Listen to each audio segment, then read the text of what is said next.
All right, what's good? What's good? What's good? What's happening with everybody? Good morning. Running a little bit late. Sorry about that. Hope you guys are doing well. Hold on one second. Be right to the chat in a quick second. Yes, sir. Let's say what's up to everybody in the building. Sean Clark in the building. What's going on, man? Platinum Alkaline Water. What's happening? DJ Moses in the building. Valley. What's good? Kamal Oz. What's going on, man?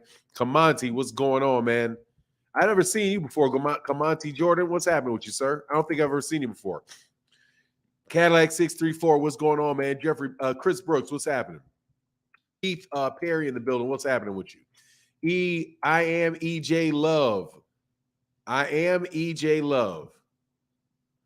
Your name is I am EJ Love. I am EJ Love. What is happening? I am EJ Love. Hold on one second.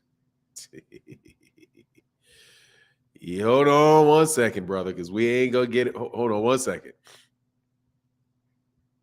Oh, hold on one second, man. I got all kind of. Oh, jeez.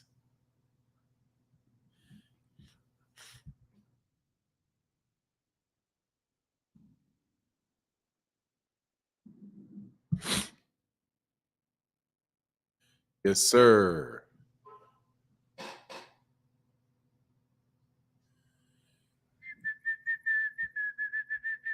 All right, hold on one second. Sorry about that, man. Got a little bit, have password issues this morning because they reset my password for security reasons. So I had to go through and switch up everything. Switch up my passwords and everything this morning. What's going on, Texas OG in the building? Kamal Oz, what's happening? Jay Burt, what's going on, man? Sante L, what's happening? All right, I tried to get to something, but I couldn't get to it. Dave Williams in the building, what's going on, man? Mark Cardenas in the building, what's happening? Texas OG. Good morning. They look crazy TV. Did anybody see Coppinger on Kellerman? Trash on trash. Nah, man. Tell me what happened. Orlando Peterson. Tell me what happened. Hold on one second, man.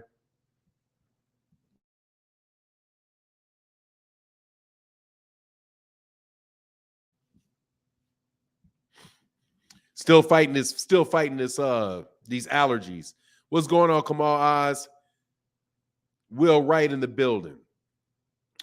Kamal, let me see. Passionate Puncher. What's going on? Asante L. LaMarcus Robinson. What's good? It's always good to see you. Mr. Chacon. Good to see you back in the building. Tran in the building. What's going on? Train in the building. What's going on? Dwayne Ellum. Giovanni Walker. What's keys to the game? Always good to see you. Raymond Murphy in the building. What's going on? Mr. Delgado. What's happening, man?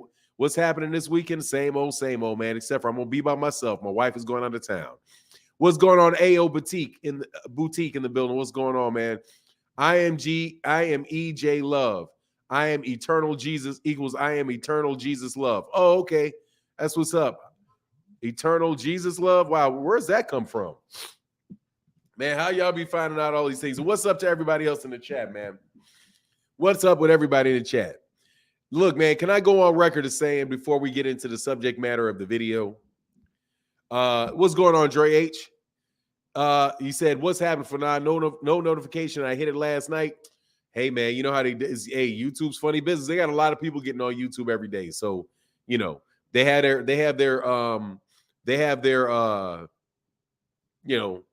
little setbacks. Now, here's the subject, man. Proof positive. I am not an Errol Spence. I'm not a Terrence Crawford hater. Okay. I now have affirmative proof that I am not an Errol Spence Jr., a Terrence Crawford hater, bro. Because I witnessed a lot of real Terrence Crawford hate yesterday. Man, it was full-fledged on Twitter, bro. We gonna talk about Lou's tweet? Yeah, man. But before Lou, look, man. Man, I'm telling you, bro, you are not gonna get out of that. I know y'all better stop calling me a hater. Yeah, man, that's what's. First of all, the reason I am not gonna say that I'm a hater is because of what Undercard Boxing is talking about. Because he said witch, because he spelled it WITCH. You know, like the Wicked Witch of the West, instead of witch, which is WHICH. Which way do you want to go, right? So I want to let you know it's not hate, it's backlash, dog. It is a whole lot of backlash, dog. It's like an all-time backlash, man. Which one are you talking about? Look, man, I make grammatical errors, you know, often. You know what I'm saying? I make them often. So I'm not going to get on the man for spelling it witch, man. You know what I mean? Like, I thought that was over the top. Like, I thought that was too like that was that's just too easy. And on top of it, man, I was more busy clowning somebody else, man. Man, Tone the Superstar, man. Bro, I can crack jokes too, just so you know. I say that respectfully. Man, I can play the dozens too, dog. May not be my strong suit, dog, but trust me, I got at least an A- game at that. Which transparency? Hey, which spend do grammatically out here struggling in the streets? Look, man, come on, man. Cut the man a break on the witch, okay? Cut the man on the shit. You corny. Yeah, I'm corny and you're out of here. Hey, yeah, I'm corny. I understand I'm corny. See you later. Holler at you later. Yip.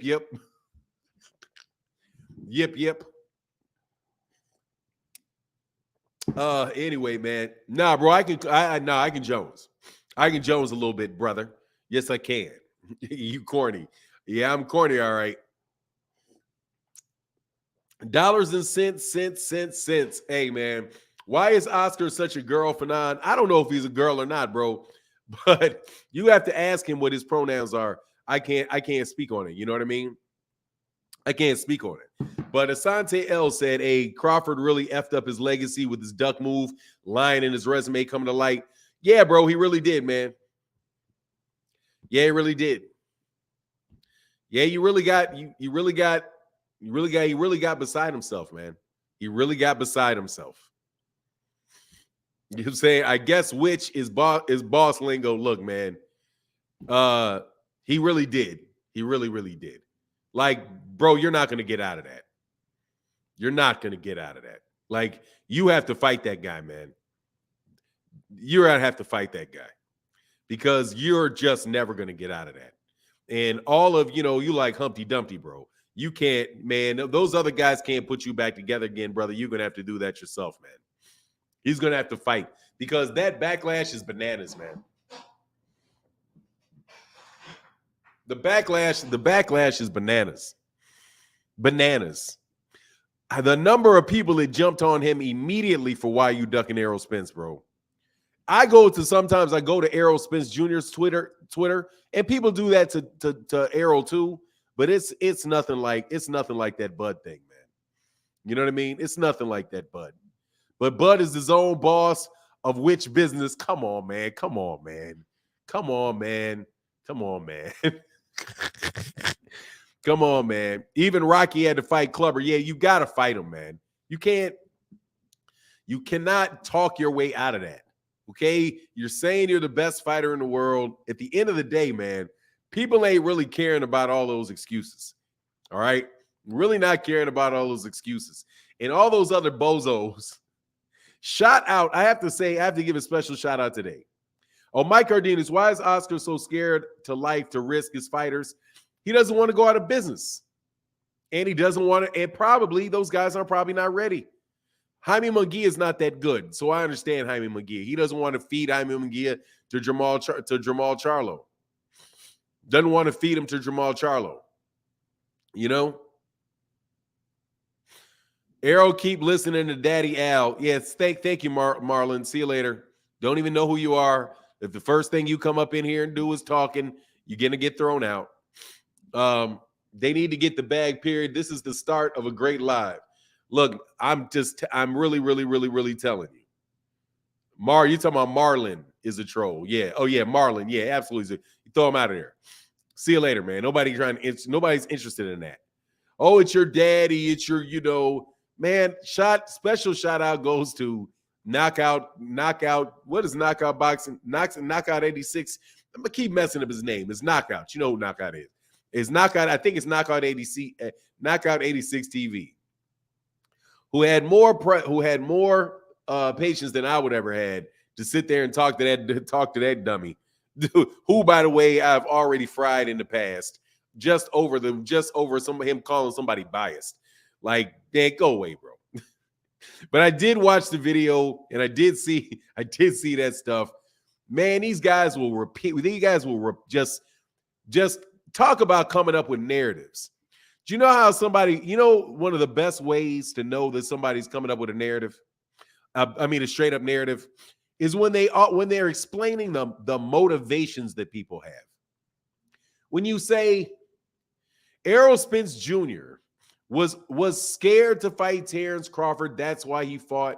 That's why he was offered the Canelo Alvarez fight, because they were trying to protect him. And see, right there, it's a narrative. Right there, you're selling something, because you have no idea what this man is thinking. You do not know that is the reason that he did it. You're just trying to fill in a lot of gaps. You know what I'm saying? You're trying to fill in a lot of gaps with that's why they did this and that's why they did that and this is why they did that and this is bro. Nah, man, this ain't filling the gaps, brother. Okay, this ain't filling the gaps. If you do not know, all you can point to is the things that you know. You do not know that this is why Al Heyman did this, and this is why Al Heyman did this, did that, and this is what they were thinking here, and that's what they were thinking there. You have no clue about what these people were thinking and what they were not thinking. You are filling in the blanks and creating and trying to get all your little facts and put a story together, line them up and put them in a nice little story. Shout out to John Boy all day, brother, all day.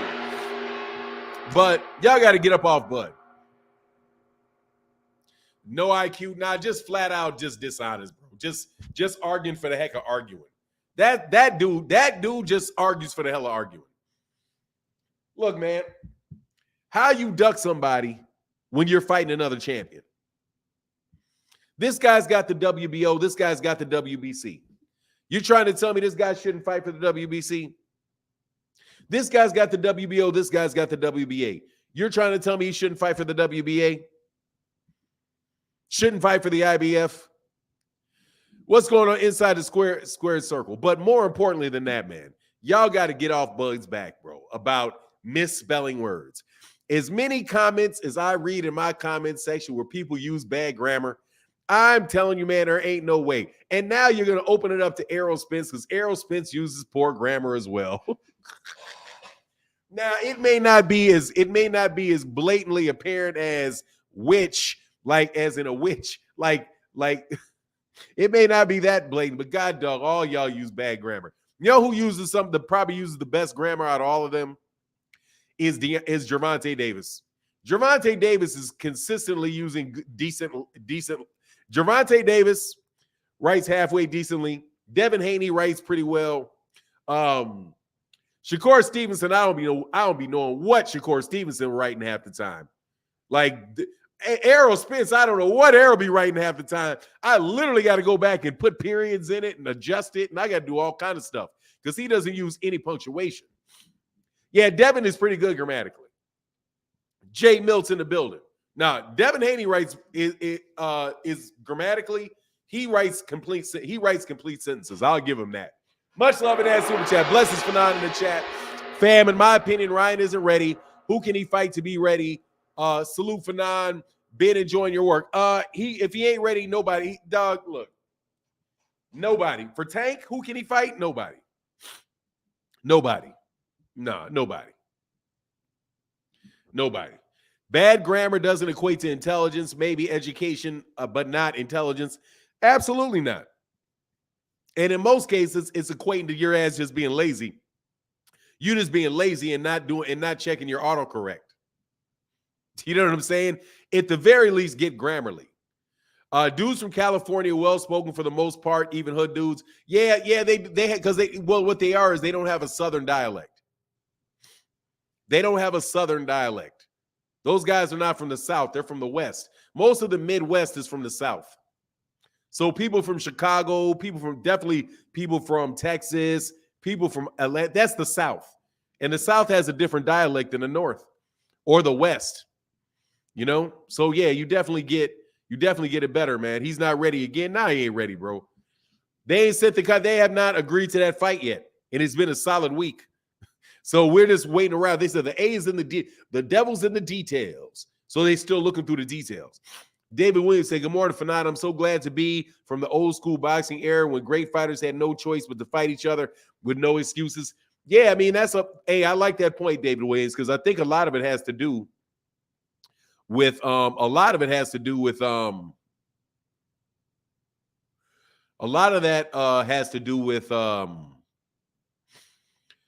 money and the networks. But look, Terrence Crawford messed up. He miscalculated, you know? Jay Blaze says you shouldn't call other people dumb. Well, they shouldn't be dumb. So, I mean, what you want me to tell you? They invented the word dumb for a reason. Don't indulge in it. You know what I mean? Don't indulge in stupidity if you do not want to be called dumb. Try your best. That's my take. That's my take on the matter. Hold on one second.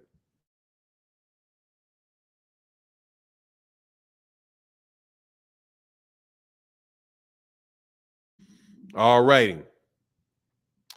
Fanon, I have a deep Southern dialect draw. Yeah, no, you don't. It's okay. It's there, but it's not heavy. Heck no, it ain't heavy.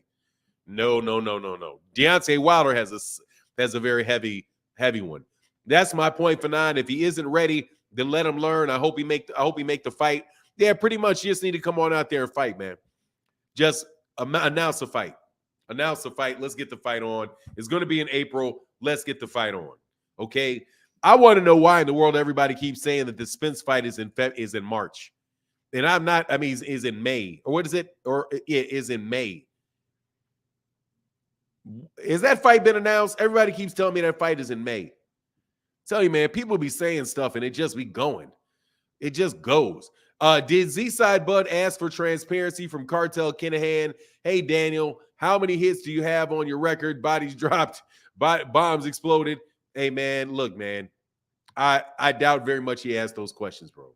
I doubt it very much. But I appreciate that support in the super chat, brother. I do. However, I doubt very, very much. Very, very much. Mike Coppinger said May. Okay, so Mike Coppinger said May, so we have no clue whatsoever whether that's true or not. If Mike Coppinger gets that wrong again, like, man, come on, man. I hope they don't get that wrong again. Man, that means Errol been out the ring for over a year again. But don't let anybody tell you that that's why he needed to fight. Facts, my people from Baton Rouge, Louisiana, Lakeville, Arkansas, and Greenville, Mississippi. My grandmother moved up here when my mother was 4. Yeah, Chicago, man. Like, if you people in Chicago, yeah, they're from Mississippi, Louisiana. So you have more of a Southern draw in Chicago. But the further you get away from those early migration patterns, the less you get of that. Mike Coppinger is just like the man. I don't even want to know. I don't even want to talk bad about the man. The way that he handled all that stuff with the fact that he's on the take, bro, is like so obvious. You know, like if he's over the top with that. Dang, I told myself I wouldn't troll today. It's so hard. Yeah, come on, man. Listen, I don't want to I'm not gonna insult Terrence Crawford because he said which. Okay. But as far as what exactly upper echelon, Cappinger's like 0 for 6. Like, okay, yeah, what is it like? I think they're starting to leak information to him just to screw him up. You know, if nothing else, they're like, hey man, we're gonna put it out here just so we can screw you up. I could have sworn I did this.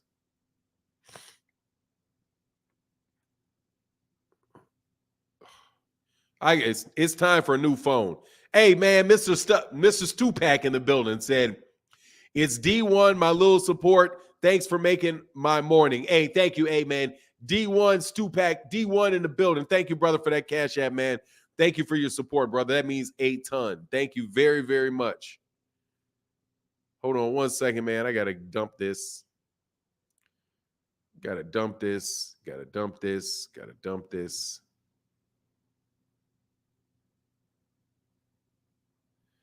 Man, trolling is like a disease. I need help. Hey, man, you just be you, brother. Just be you.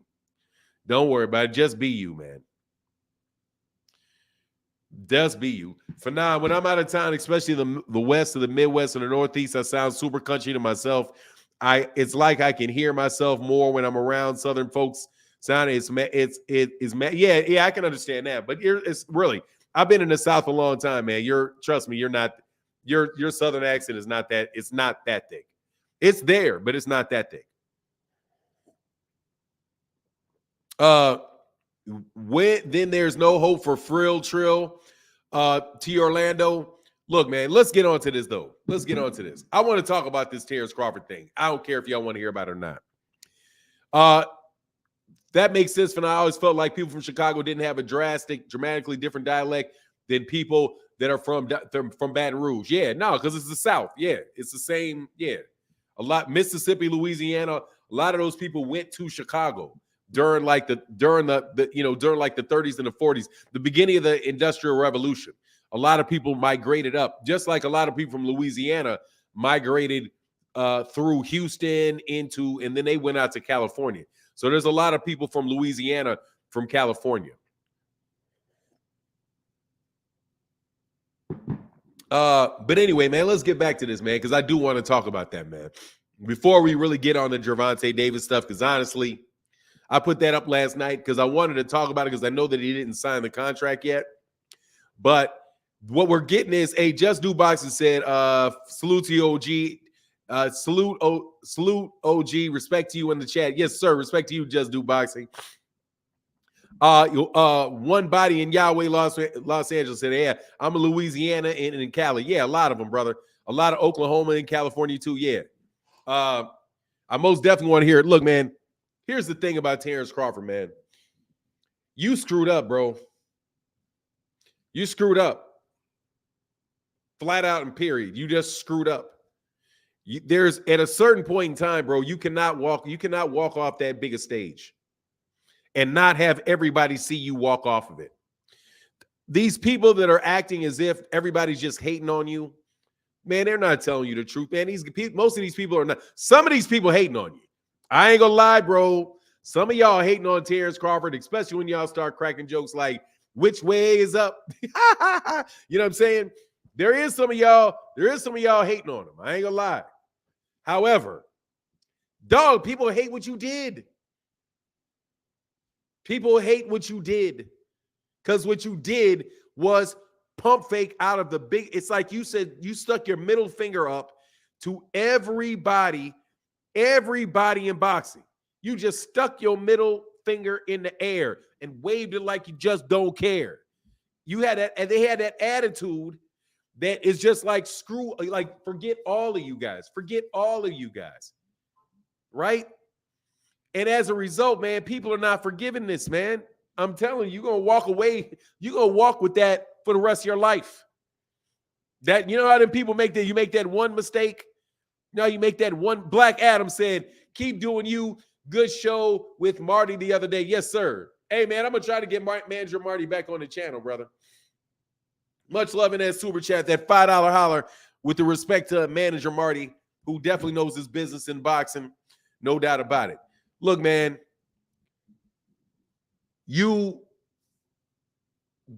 Terrence Crawford literally on the biggest stage that there is in boxing said no, not just to Terrence Crawford. You said no to all of the boxing fans that wanted to see you fight. People have been supporting Terrence Crawford for year after year after year after year.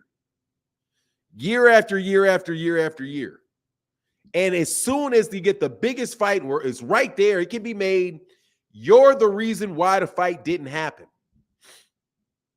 And then instead of that, you go to fight David Abanesian in Nebraska. You're not going to get out of that too easily because nobody wanted to see that fight. Nobody.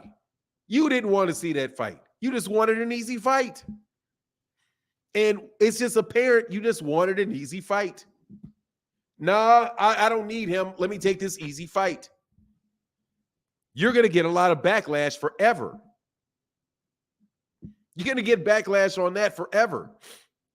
And all these guys blowing smoke. That's why I was pointing out Knockout 86, that conversation he had with that dude. Man, that dude ain't your fan. That guy's not a fan. That guy's not a fan of yours. The second that a large amount of people over here start supporting you, that guy's going to tank you. Those guys are going to tank you. They do it every time. They're not going to treat you any different than they did Andre Ward. They're not going to treat you any different than they did Floyd. They're not going to treat you any different than they're treating Errol. Not going to treat you any different. They're going to treat you the same way. The exact same way. They're going to be glad if you beat Errol Spence Jr., they're going to be glad that Errol lost and not care about you. Because they want Errol to be a nobody. They wanted Floyd to be a nobody. They wanted Andre Ward to be a nobody. They wanted Ali to be a nobody. And they're just going to be happy that you won. That's it. And after that, you're going right back into nobody status.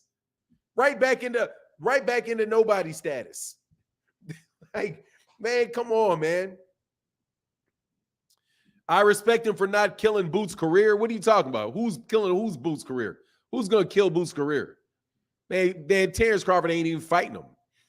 And that's when you know what's going on, because everybody know at this point ain't nobody can fool into thinking you're going to fight nobody. Like, there is no big fight for Terrence Crawford. None. Unless for some odd reason he changes his mind to fight Errol Spence Jr. Which, if I was Errol, I would move on. EJ would hurt Boots. Come on, man. Stop, bro. He wouldn't hurt him so what if he hurt him? Let me ask you, Jay Blaze. So what if he'd hurt him? So what? So what? I'm not interested in your exaggerations, bro. Errol Spence, Jaron Ennis is a legitimate challenger for a championship, bro. He's a legitimate challenger. Legitimate.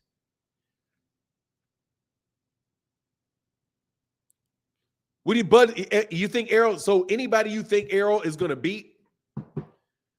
Shut up, man. God, dog. Get a life, you clown. Get a life, clown. Oh, hold on. Did I block? Life is good. Somebody unblock Life is good, please. Somebody unblock Life is good. Because I was trying to clap Crackman Jones. Can somebody please unblock Life is good? Boots is Boots is a very good fighter, man. He deserves the fight with Errol Spence as much as any other welterweight does. So overdoing it and saying, "Oh man, he'll get destroyed." Man, just stop. If you keep talking about fights you don't want to see, you're part of the problem.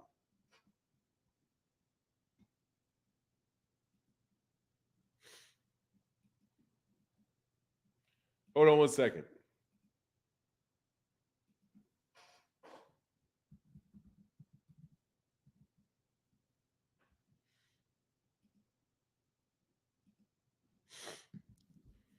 If you're constantly talking about how you don't want to see this fight, you don't want to see that fight amongst top fighters, man, you're a little bit of the problem, bro. Man, you clip for now. Yeah, I'm sorry, brother. Sorry about that. Hey, Life is good. I didn't mean to clip you. I was looking for that other guy, and it shifted on me right when I was pressing the button. You know.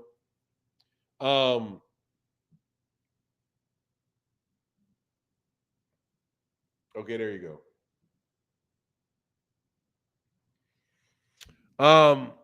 Boots is a real threat. It would be best if they get him earlier than later. Look, man, I just want to see. I think Bud needs to fight him. Bud needs to fight him. You have to fight somebody, man. You got to fight somebody, man. You got to fight somebody. Again, listen to that idiot run off all the people that Errol Spence Jr. beat and dismiss every one of his wins as if the only reason he fought him was because he was trying to get away from Errol. Like, man, do you hear yourself talking? He fought Sean Porter to not fight Errol Spence, not fight Terrence Crawford.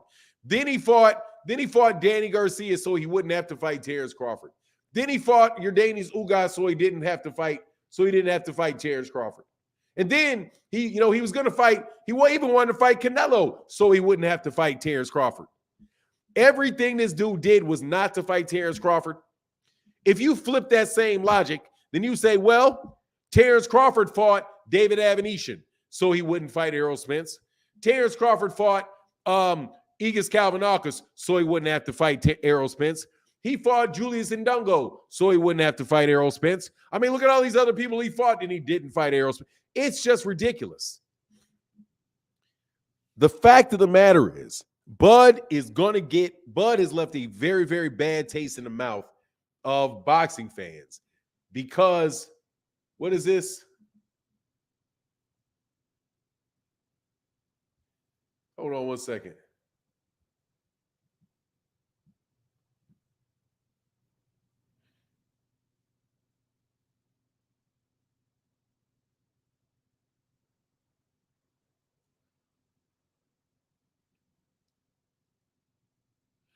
Yeah, he jonesed him.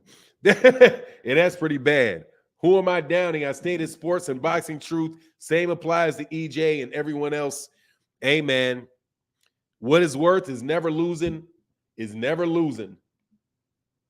and still not making it to the biggest fight of your career. Hey, man, look, bro,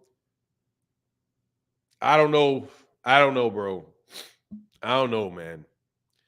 I don't know about these advisors for these guys, man. Errol is honestly though, dude, I tell you, man, Errol's not going to get that backlash like this dude's getting that backlash. You guys are actually trying to discredit him fighting Keith Thurman. Nobody in love with the Keith Thurman fight, but the Keith Thurman fight is better than nothing. The man's got to fight somebody. Seeing as Terrence Crawford won't fight him and said he won't fight him. The Russian dude who lost to Cody Crowley was Errol Spence Jr.'s mandatory for like a year. Errol still hasn't defended the IBF since. Man, look, dude, so what? That sounds ridiculous. Errol Spence didn't want to fight him. He had to fight all of those names you just mentioned. The only one you gave is his last fight. That sounds ridiculous. It didn't want to fight him. He had to fight all of those names you just mentioned. Didn't want to fight him. He had to fight all of those names you just mentioned. The only one I'll give you is his last. First of all, Big So Oso, you don't have to give me crap. It ain't yours to give. First of all, Sean Porter was the WBC champion. He's the WBC champion. Yes, he's supposed to fight him. Why wouldn't he fight for a unification? You don't have to give me anything. He fought a unification fight. That is not ducking. You fight one champion or the other champion. If you say he's ducking Terrence Crawford because he didn't fight for the WBO, he fought for the WBC, you're full of it. Because he has to fight, he's fighting a unification fight. After he was in a car accident, because do remember this, he fought Sean Porter, then he was out for 2 years with a car accident. What was he supposed to do during those 2 years? You think he was ducking? You think he got in a car accident to duck him? And he comes back after not having fought 2 years and fights Danny Garcia. You think he should have came off of a 2-year layoff to fight Terrence Crawford in a unification fight? That's what you expect from Errol? If you expect that from Errol, then Terrence Crawford is a coward. Let me be very clear. You always, when you guys mention Danny Garcia, You always find a way to forget that Errol had not fought in 2 years because he was in a car accident that almost ended his life. That's why you can't be taken seriously. Oh, he fought Danny. Yeah, he fought Danny after the man was in a car accident, had been out for 2 years, and the man had been in a car accident. Did you forget that? Or does that just not fit? Does that not just fit for you? Errol Spence Jr. took on better competition than he should have off of a 2-year absence from the sport because he got thrown 30 feet in the air and landed on concrete, you coward. And that's why I'm calling you a coward. Because for some reason, you are willing to forget that. Willingly forget why he fought Danny Garcia. Too afraid to admit that that is a tough fight for Errol Spence Jr. coming off a major car accident.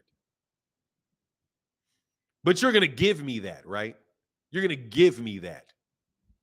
You're going to get, like anybody else you know in boxing has done that.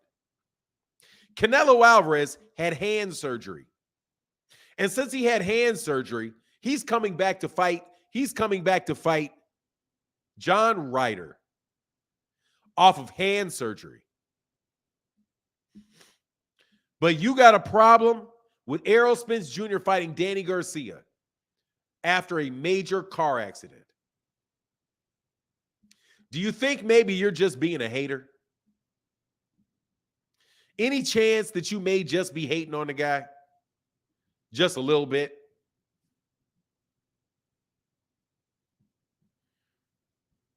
Yeah, he got in a car accident running from Mo. Okay, yeah, okay. Yeah, all right. So what? Now he's running for his life. That guy, so what?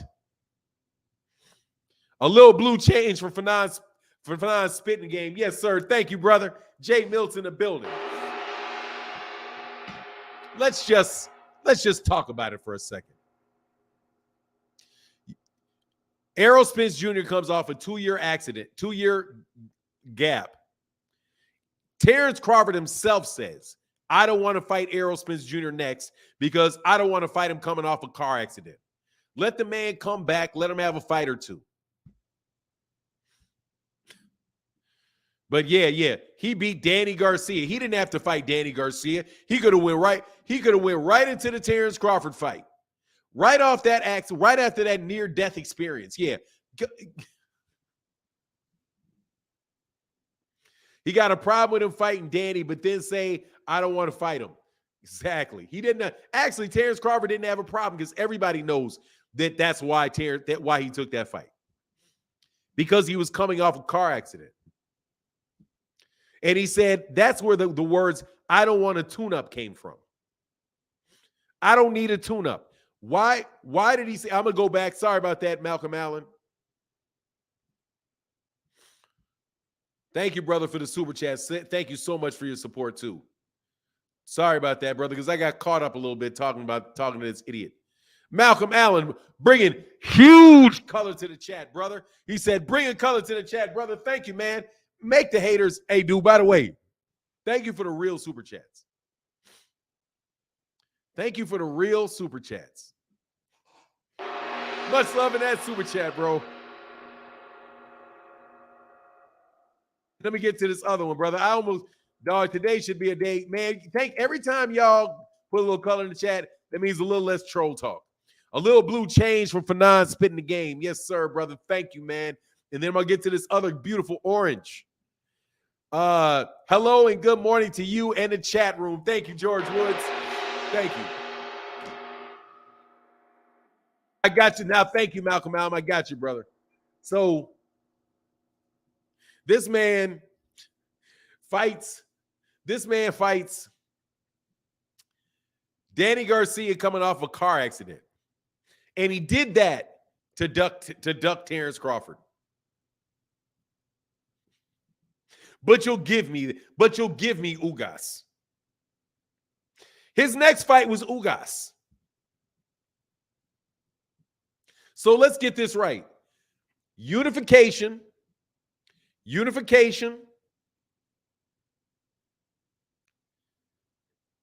Danny Garcia, unification. And then Terrence Crawford says no to the fight. I don't know any Errol Spence Jr. fans that are upset with him. I don't know any. I know a whole bunch of Terrence Crawford fans that think that man ducked. Let's look at it. Let's look at it that way. Let's get into the range. Let's get into the realm of public opinion. I don't know any Errol Spence Jr. fans that think he ducked. None.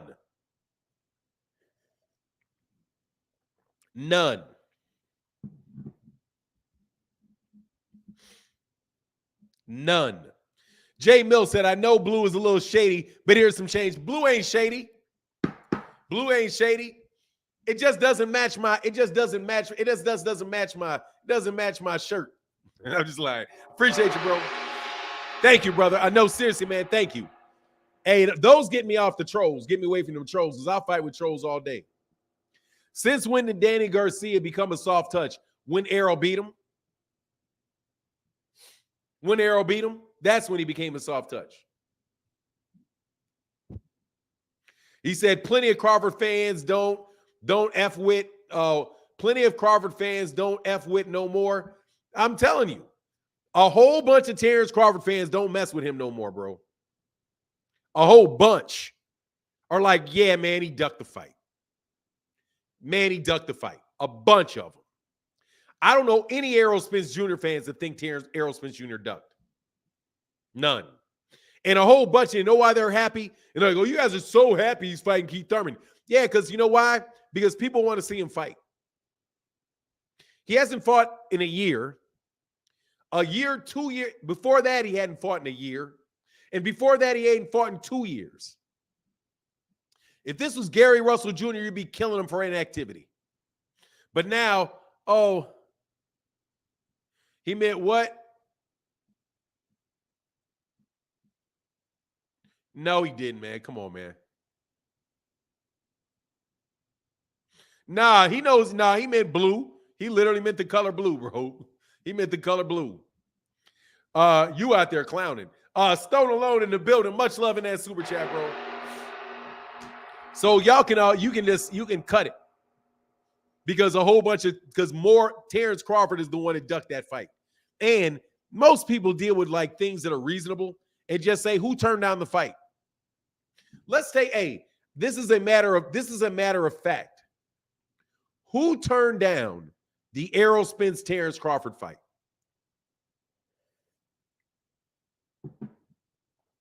Who turned down that fight?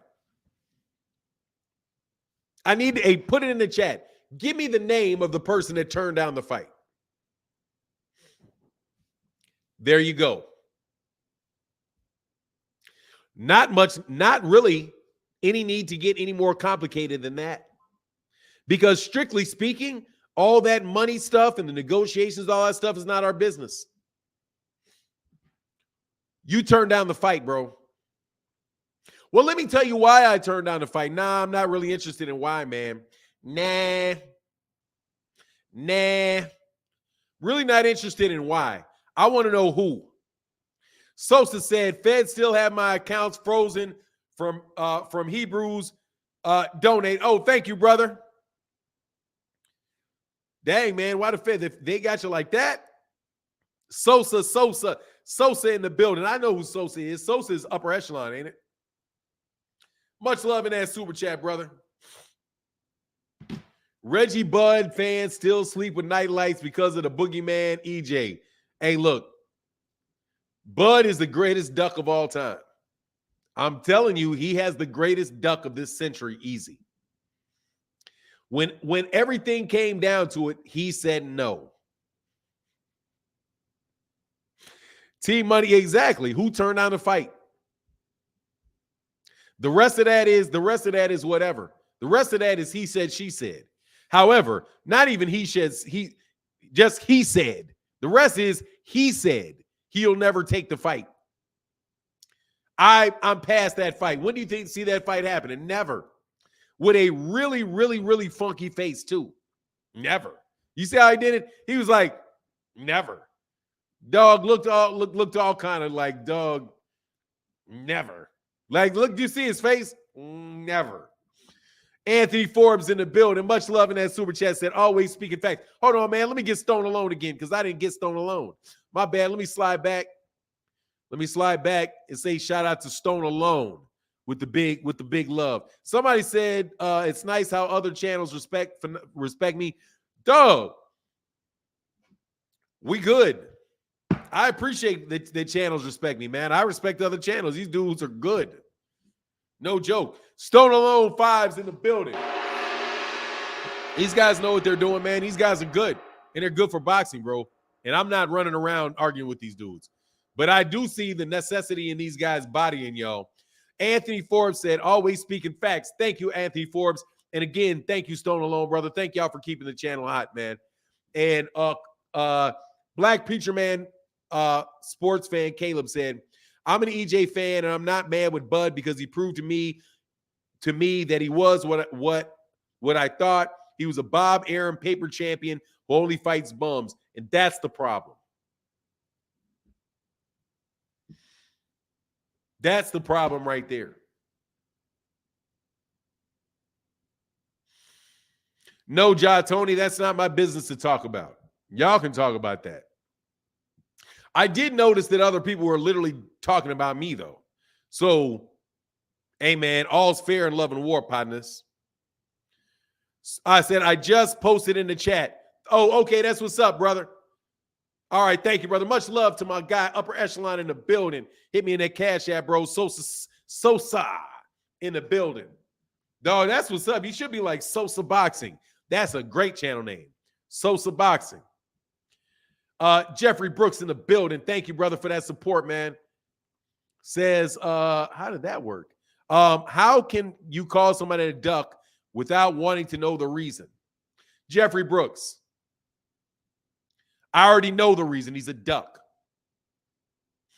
I already know the reason. What do you mean? I don't get that. How can you call somebody a duck without wanting to know the reason? He's a duck. He ducked. I already know the reason. He ducked. Why you want to make excuses for Bud, man? Jeff, don't you realize, man, that it ain't flying, man? It ain't flying. Even you know he ducked. You were trying to defend him and you know he ducked. Jeffrey Brooks, you know he ducked. You say he ducked. You just were trying to be like, well, why did he duck? And dog, is it your son or something?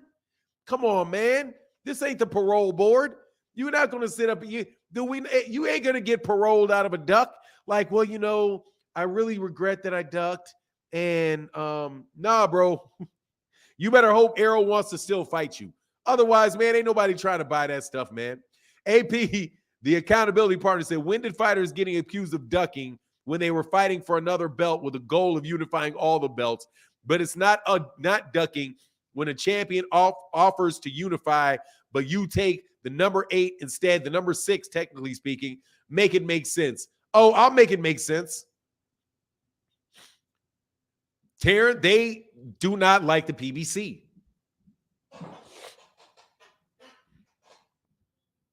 They do not like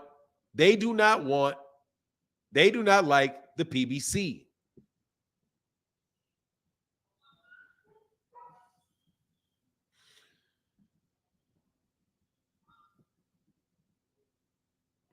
Hold on one second.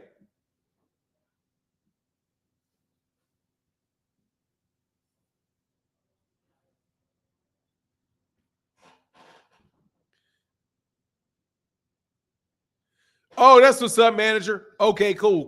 Oh, I tried to email you and realized that you didn't include the @Gmail. Oh, it's Gmail. It's Gmail. Here it is again.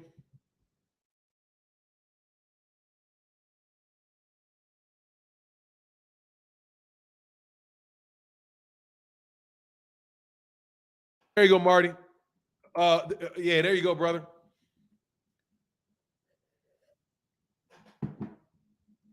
Yeah, man.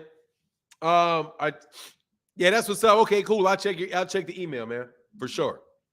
Now we got to know the reason. Okay, hold on.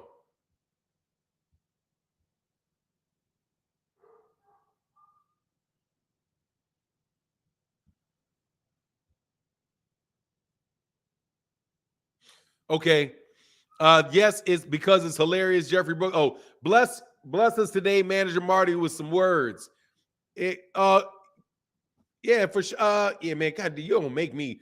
I'm all right, man. Y'all gonna make me in it, dog. I try to stay out of that stuff, man. I really do. I swear I do. I swear I do, man. I swear I do. I swear I do. But hold on one second. We check, make sure it's you. Number one, it is you.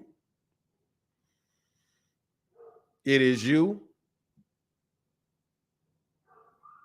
Hold on one second, man. I got to see what the hell's going on over here real quick. Give me 1 second. I got to check on something. All right, Manager Marty, you got a wrench so nobody can throw you out.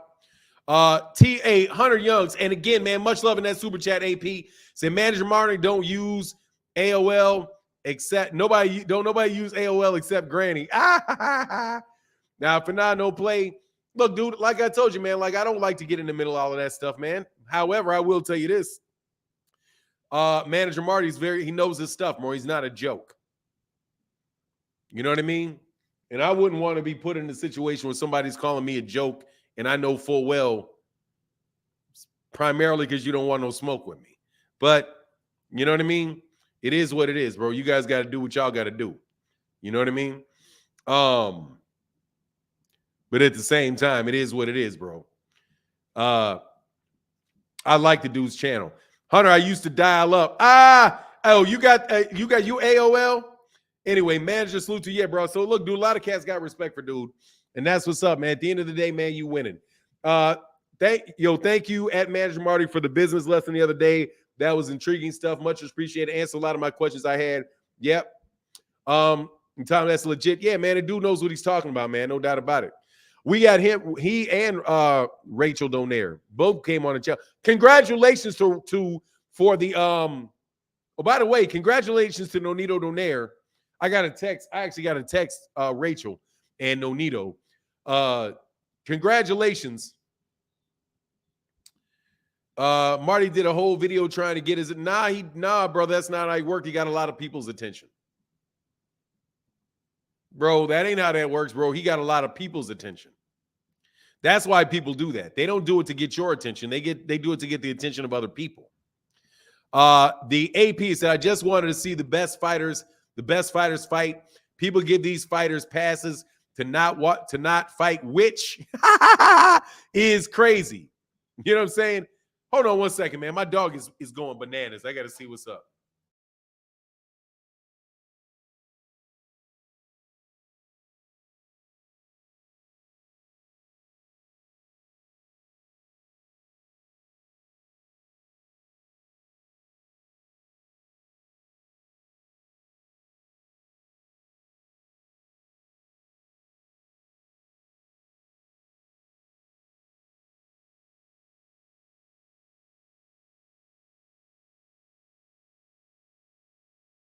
My wife put my dogs in the room and they started hey, but here's a link though, bro. I don't mind chopping it up though. So let me get manager. If you can get on, you can jump on, bro. Roll the tape. Y'all, you can stop by for a quick word, brother, since people are demanding your presence. Yeah, Rachel top notch with the boxing knowledge. Yeah, they are. Because you know why? Because they're professionals. Because they're professionals. That's why. You and I, we're sitting here talking boxing because we love the sport of boxing. That's different than somebody that makes their living every day, actually negotiating the deals, doing the things that they're doing. And people should understand the difference, bro. And you should really like kind of slow your roll when you start like really trying to Like, tell them their business. You know what I mean? Like, we can sit back and talk about what's going on in a boxing ring. You know what I mean? Bud said that's a typo. I mean, it's obvious a typo. Like, I'm sure he could figure it out. Hey, Mr. Pragmatic, man, thank you, brother. What's going on, man? He said, I have to support one of my favorite channels. Yes, sir, brother. Oh, my goodness. Now, you know I got to say something about Charleston White real quick, bro. Dude, Charleston White gave y'all boys some good advice, man. I got to check it out to make sure what he's saying is true or not. Stop calling y'all selves. Stop naming your gangs. Just say us and we. Or say militia, because the Constitution gives you the right to establish a militia, but not a gang. So all you got to do is call a gang a militia, and you're illegal. You know what I'm saying? And it becomes legal. Anyway, he said Charleston White is the greatest troll of all time. Yeah, he's a big troll. But hey, look, man, it is what it is, man. Cats get some wild stuff, bro. Hey, for now, that was no typo. He spelled it like that before. Look, man, it's not going to be a typo. That's really not a typo. because you really got to know, because you know why it's not a typo? It's not a typo. Come on, King. I'm not talking to you, dude. Can you leave me alone, please? You leave me alone. Jeez, leave me alone. God, I'm begging you, man. Leave me alone. Leave me alone. Dog, I'm never going to hit that. Never going to put you on, bro. Leave me alone, man. My goodness gracious, leave me alone. Like, dog. I put this link in here, King, pop up. Oh, I didn't change my name. She's like, man. Oh, he just came for the email. Okay, that's what's up. But yeah, man. Hey, LaMarcus Robinson, understand his thought process in that tweet. Bud would rather not fight Spence than fight Spence and lose. Look, dude. Oh, wow, that's an interesting take on it. Dog, look, man, I cannot put that dude on, man. Seriously, he ruins my day, man. He ruins my day, bro. All right. It's bad enough that I'm trying to, like, you know, I have to do some, you know, I have to do things to keep check on my mental health, right? So what I have to do is I have to take a period of my day every day, and I actually have to watch television. I actually have to watch television. Can you believe it? I went for years without watching TV, really watching TV. I watch it every once in a while. But now I watch it every night because I need something to get my mind off of what's going on in my real world. I need that, right? And then I noticed I cannot duck, no matter how many television shows I watch. I cannot duck relationships that exist between, you know, Adam and Steve, or Lisa and Leslie, right? There's always that in every show. I mean, every show I watch is like, and when I'm talking about every show I watch, I mean, I'm like on 11 straight series. And I'm just sitting there like, okay, I'm on series number 11 now. I know this isn't, sooner or later I'm going to see something where this doesn't come up, right? Not because I got any problem with people doing what they do, but just because I'm sick of seeing it. It's like it's there for no reason. But anyway, you think that I want to put King in a conversation with me after all of that? No. Leave me alone, dude. Leave me alone. Leave me alone. I got a wife. I'm happy. Leave me alone because I know what time you're on. Bro, leave me alone. You know what I'm saying? Leave me alone. Leave me alone. I know what King, RuPaul, I know what time you're on. Leave me alone. I'm not interested. Leave me alone. And I mean it. I know what time you're on. Leave me alone. Okay? No. I don't know how many times I can tell you. No. You're ridiculous. I mean, I'm telling you, leave me alone. No, I don't want to talk to you. I don't want to debate you. I don't want to do nothing. Leave me alone. Leave me alone. I'm dead serious. Leave me alone. I know what time you're on. Leave me alone. Exactly. No means no. Leave me alone. Anyway. So AB said, King, leave me alone. Nah, bro, I don't like being harassed. Stop harassing me, man. Stop harassing me. You are harassing me. Okay? King must think you ducking him. Nah, bro, that man is harassing me, and I'm dead serious. You're harassing me. Stop harassing me. Anyway, for now, they just banned Aretha Franklin. Nah, they did not. No, they didn't. They didn't. They tried to get that. That's when they're going over the top. Trust me. Cat's gonna be like, hold on, man. You're bugging now. Okay. Cat's been bugging, but I don't want to talk about that. Like I said, I don't want to talk about that. Krills, hey, much love in that super chat, bro. Much love in that super chat, bro. Hey, thank y'all for y'all super chats today, because I want to take a day off. I ain't gonna lie, bro.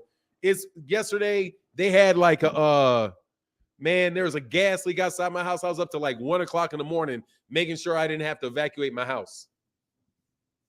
Hey, he said, comes with fame, Fanon, you got groupies.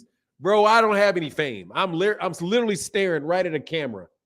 And it is a Logitech camera, brother. Y'all don't know me. I don't know y'all. It's all good. We just talking boxing, man. Anyway, let's get back to this, brother. And thank y'all for the color in the chat. You know what I mean? With the super sticker from Krill. I guess I gotta see what the super sticker is, bro. Y'all ain't gonna trick me into thinking that I'm famous. You got laughter. Yeah. You ain't tricking me into thinking you ain't gonna trick me into thinking I'm something special. Y'all ain't gonna do that to me, bro. You know what I mean? Don't trust your feeling, my man. What do you mean, trust my feeling about what? Hey, Amazon released an updated Cinderella movie with the man. Oh, look, man, come on, man. Stop, man. Leave me alone, bro. Let's not talk about that, please. Jeffrey Brooks said, you more famous than you think. Hey, bro, look, man, that's your problem. That ain't my problem.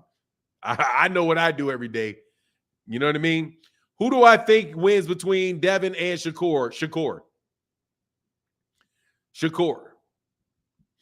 I'm 60-40 for Shakur. They don't want to fight Shakur, bro. They don't want to fight Shakur. So I'm 60-40 Shakur because they don't want that fight. And it is blatantly evident. It is blatantly evident they don't want that fight. You definitely more famous than you think, brother. Obviously, I'm maybe, maybe, but I'm not going to continue to think it. Y'all go think that, bro. Hey, Manager Marty, much love, brother. He said, salute to everyone. Acknowledge me in the chat. Thanks for the invite. I'll be joining the show shortly. Okay, that's what's up, bro. We can chop it up, man. By popular demand. Haven't touched the subject still. What is that? Look, for me, I 60-40 for 60-40 for 60-40 for 60-40 for Shakur. Just because he doesn't want to fight him. It's like Terrence Crawford said. Dude, if you feel like somebody's easy money, you're going to go do what you got to do. Devin Haney's already proven if it's easy money, he's going to do it. If he thinks he can win, he'll do it. If he thought he could mop Shakur Stevenson, he would take that fight. And he would take that fight. He wouldn't have to go all the way up to 147 to make the fight happen. You know what I mean? That's my perspective on it. What's my take on Shakur and Tank and Shakur? That it's a very, very good fight. I don't know who the winner is because Shakur is going to get hit. It depends on whether or not Shakur Stevenson can stand up. It depends on what's going to happen when Shakur gets hit. Because Shakur is most definitely going to get hit by that guy. So I don't even know. Like, see, the reason I'm taking Shakur over Devin is because Devin can't hurt Shakur. And the fact that you can't hurt Shakur, to me, means Shakur is going to outpoint you. The problem with Shakur and Gervonta is that Gervonta is going to hit him multiple times. And Shakur and Gervonta is more experienced. And he's more experienced. That's a tough fight for Shakur. It's a southpaw on the south. It's southpaw on southpaw. And he has absolutely can damage you. You know what I mean? And I've seen Shakur get, I know, first of all, he's going to get hit just because. But also, dang, Gervonta is a much, much better fighter than people give him credit for. As far as his skill set goes, dude, he's a much, much better fighter than people think. And he's got a killer instinct too. And he's very patient. He's very intelligent. You know what I mean? But Shakur, I got all the respect in the world for Shakur. So I'm just not picking one there. You know what I mean? I'm just not picking one there. But Devin doesn't really have any power. So he's really not going to be able to hurt Shakur. And Shakur is going to hit him often. You know what I'm saying? He's going to hit him, and he's going to hit him often. Jamil North says, Shakur would be a little too flat-footed in the pocket for me against Tank. I'd favor Tank. Well, look, man, in the pocket, he does stand there, but he's very good at slipping shots. Shakur is one of those guys that you're going to miss by an inch, and he's still going to be able to do you a lot of dirt, bro. You know what I mean? By special request, Manager Marty in the building. What's going on, bro? Oh, man, good morning, man. Salute to everybody in the chat. Salute to everybody acknowledging me. Thanks for the invite, man. I just wanted to sit back, relax, watch, and hear some good content before my meeting this morning. Oh, that's what's up, man. So you gotta, are you fixing credit this morning, or are you talking boxing? Man, we doing some taxes today, man. You know, I'm a certified tax practitioner, so I got some clients I got to work on this morning. We'll deal with some boxing later. I did want to drop in and tell you this. Okay. I hope I don't lose any viewership on my channel, but it is what it is. I just got off the phone with some people this morning. It is official, like a ref with a whistle, for 9. Since we talked about it over the weekend, that Hank Lundy will be fighting his original bout on February the 4th, when his suspension, hopefully around that time, his suspension will be lifted. But right now, it has been confirmed that Adrian Broner does not have an opponent for February the 25th in Atlanta, and they're still looking for him an opponent as we speak right now, unfortunately. I thought they announced an opponent yesterday. They came out with a guy's name. Hold on, man. I saw something yesterday where they had a guy. I could have Stevenson, somebody I hadn't heard of before. But hold on, let me see. I think they reported that yesterday, late last night. Let me look. Yeah, I don't know what the name. Somebody can put it in the chat. Somebody will probably put the name that they put in. Who is this dude? Oh, that's somebody else got kicked out of there. Yeah, somebody. Oh, Callum Leaf. No. It was Michael Williams Jr. Yeah, it's a guy named Michael Williams Jr. Well, I'll go as far as to say this, because you and I talked about this over the weekend too, about the commission and the process of really approving fights. The commission has not approved that fight as of this morning. Maybe I should go in deeper detail and say that. Definitely. The commissioner did not, and I know the commissioner because the commissioner issued me my license a few years ago. But in any event, over in Georgia, but he did not approve the fight just yet. So that's what I mean by it having been confirmed that would be the opponent. But they're in the works right now, trying to approve the commissioner to approve that guy. But right now they're still looking for an opponent until the commissioner approves that Mike Williams guy, whoever he is. Okay. Hey, so since you're here, did you see the tweet? By, let me get your thoughts. Hey, man, and show some love and appreciation for my man, Manager Marty, man. Once again, go subscribe to his channel. Y'all can put the channel in link, man. Go subscribe to him. Very serious boxing dude. Manager out of Philadelphia and licensed in multiple states. Also a licensed boxing judge. So you're not going to have too many cats and know more about the sport of boxing than Manager Marty. So welcome to the channel. Luda Bella said, Did you see the tweet thing that went on with Luda Bella yesterday? Yeah, somebody sent me that early this morning. I woke up this morning. I didn't even get a chance to pray to the Lord. I saw that and said, I got to go pray first. I can't entertain that. But but after my daily routine, I did see that, and nobody's going to challenge anything Lou DiBella says, because Lou DiBella is the former vice president in charge of programming at HBO for a few years. He was under Seth Abraham before he became a promoter. Lou DiBella is the real deal. I met Lou DiBella several times, especially in New York. He has the Broadway on, I think it's called the Boxing on Broadway series he had. I was at a couple of his fights, and he came to Philly at the 2300 Arena.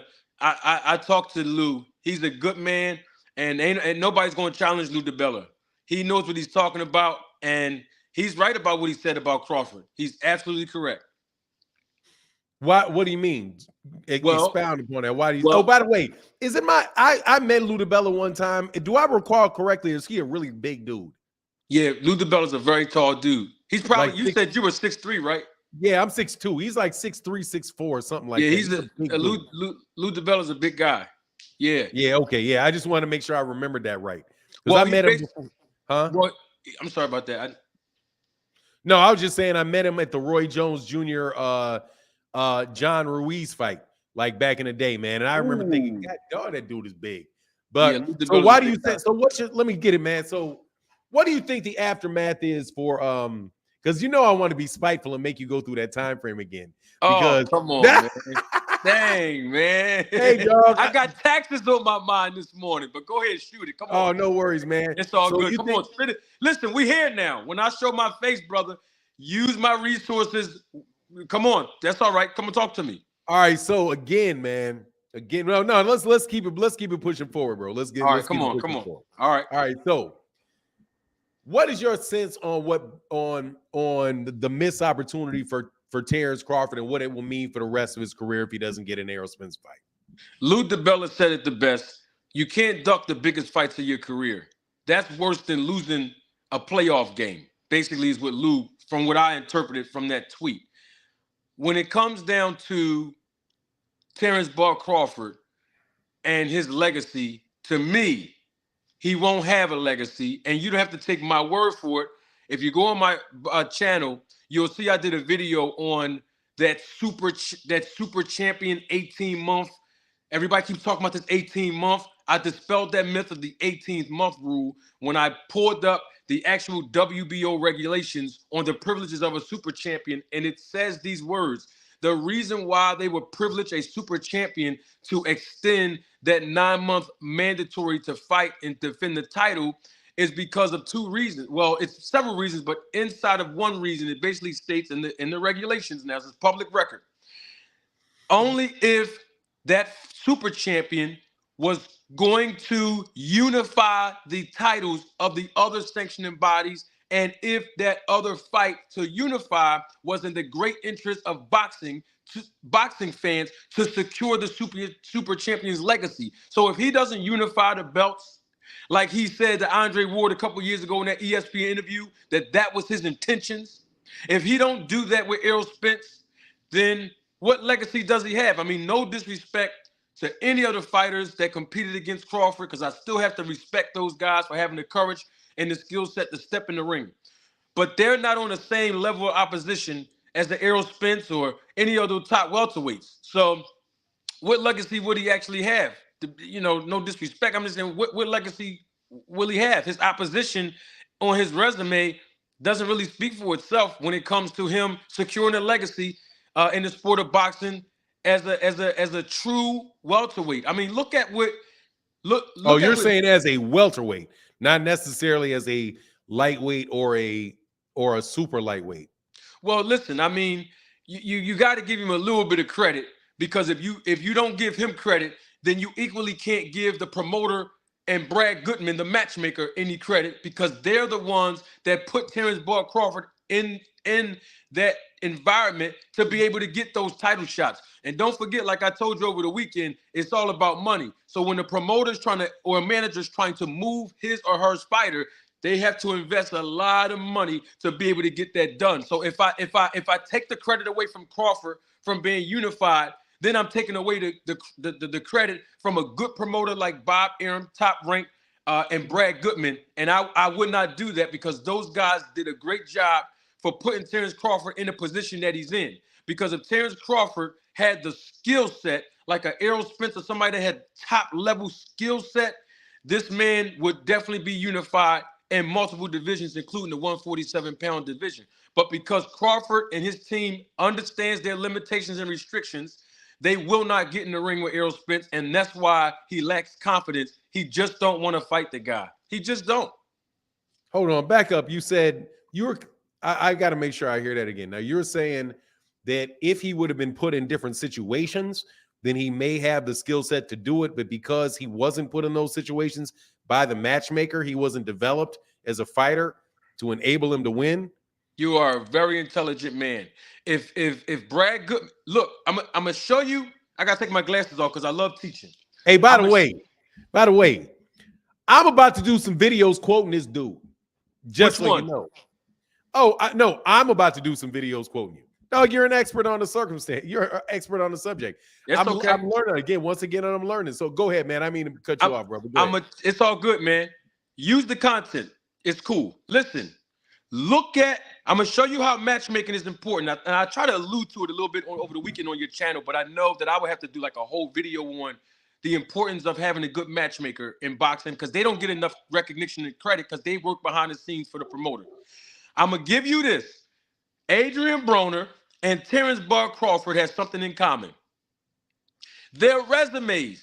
Now, somebody might say, well, Manager Marty, what are you talking about? Look at the resume of Crawford and look at the resume of Adrian the Problem Broner on BoxRec, and you will see strategically how the matchmakers put those two guys in there with not African-American fighters, but fighters of other countries.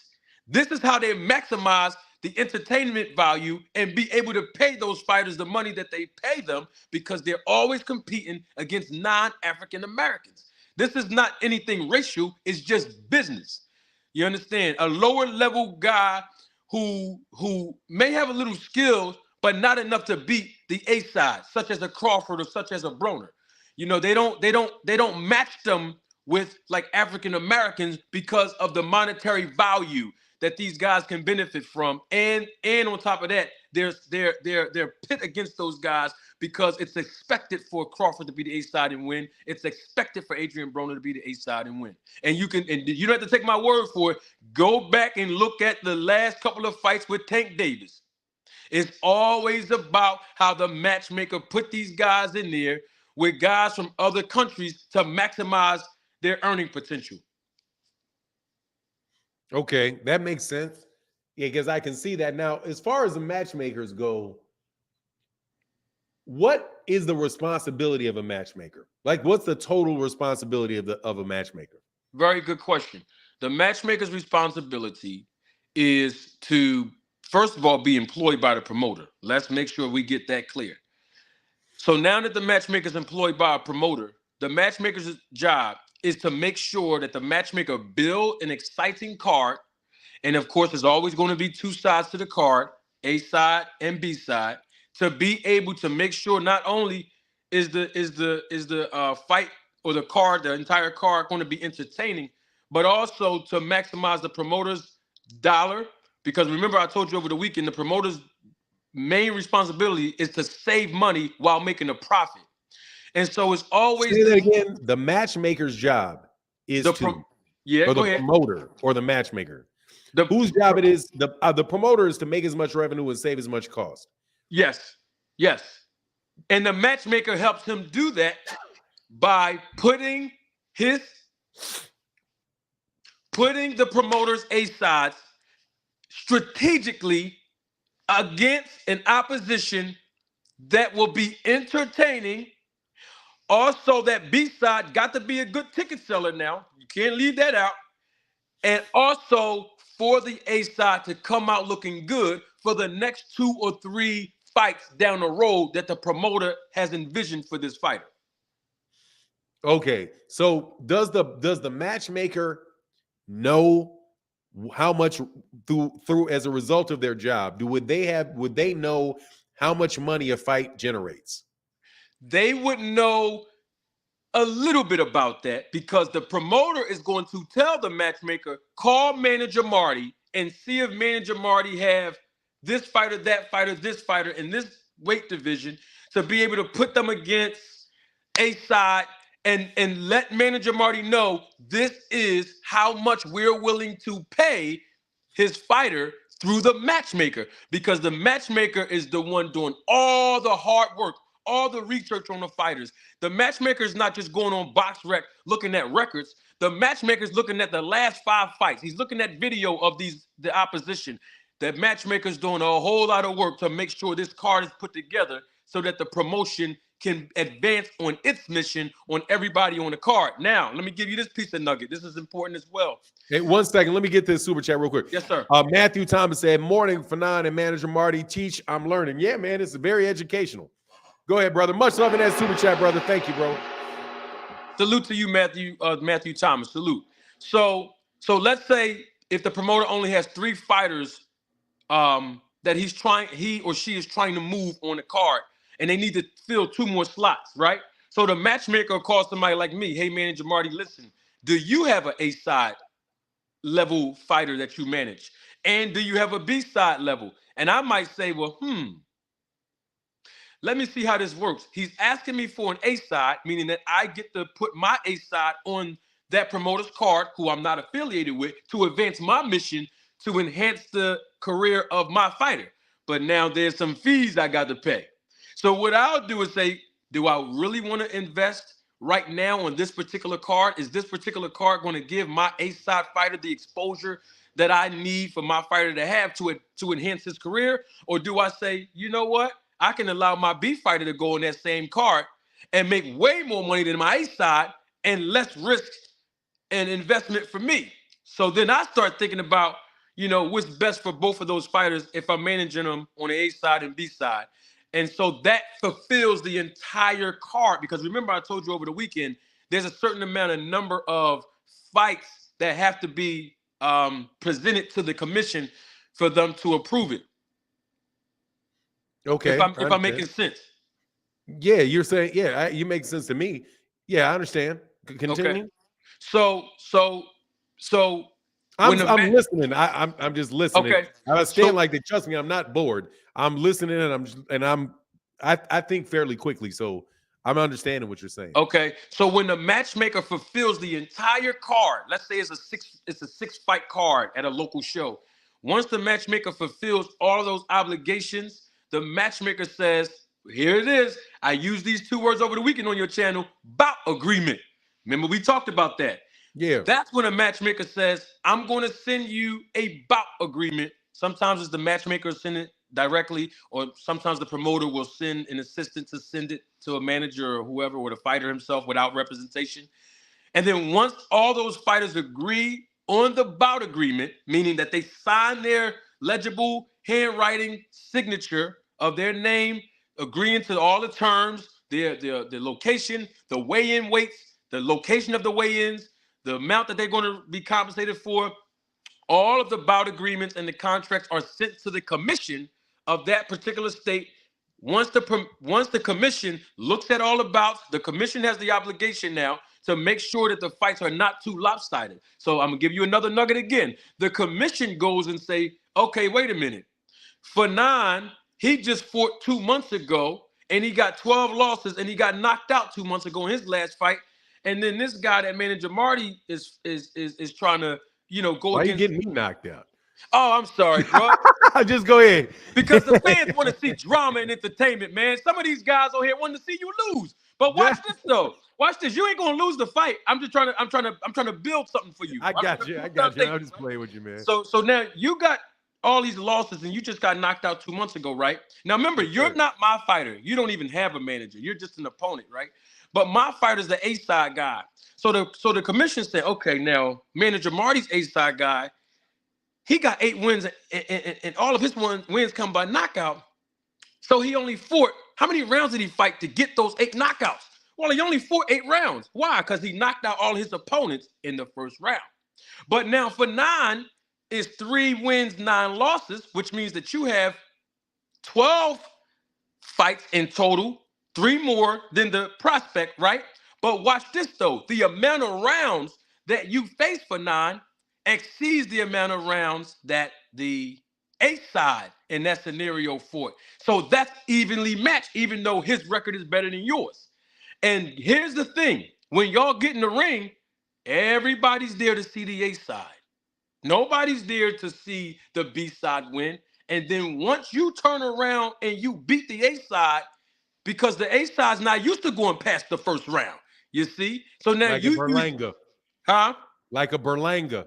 Right. So then you come in as the B side and say, you know what? I know my strategy on him. I'm going to try to walk him down in deep waters in this 6-round fight, and make him come about 4 or 5 rounds in to really fight, but he's going to be gassed out because he's not used to the endurance. And then that's when the B side wins. And then guess what happens to Manager Marty when my client, the B side, wins? Oh, man, we up now. Now I get to talk to the promoter and say, now, listen now, you done paid my fighter $2,500 for that 6-round fight. We gonna need 4,000 next time you see. We gonna need 4,000 next time you give us a call for a 4-rounder now. It's just business. We knocked off your golden goose. You know what I mean? So this is the type of thing that goes in behind the scenes. But my point is saying that the commission has an obligation to look at these fights before they actually approve them once the bout agreements are fulfilled. Okay, that's a lot to process. So I know it is, but I got to. No, but when you look at something like Alexis Rocha versus Speedy Rashidi Ellis, that stands out to me because you have Golden Boy, where the A side is Alexis Rocha, or the person that they're trying to build, but they also represent Speedy Rashidi Ellis. Right. Speedy Rashidi Ellis upsets the guy that they wanted to win. Now he becomes more dangerous for the matchmaker to put in with anybody else that they're trying to build, because they don't necessarily believe in Speedy Rashidi Ellis and his ability to sell tickets, which could then stick him on the bench a little bit more than he would otherwise. Well, it's not that they don't believe in him.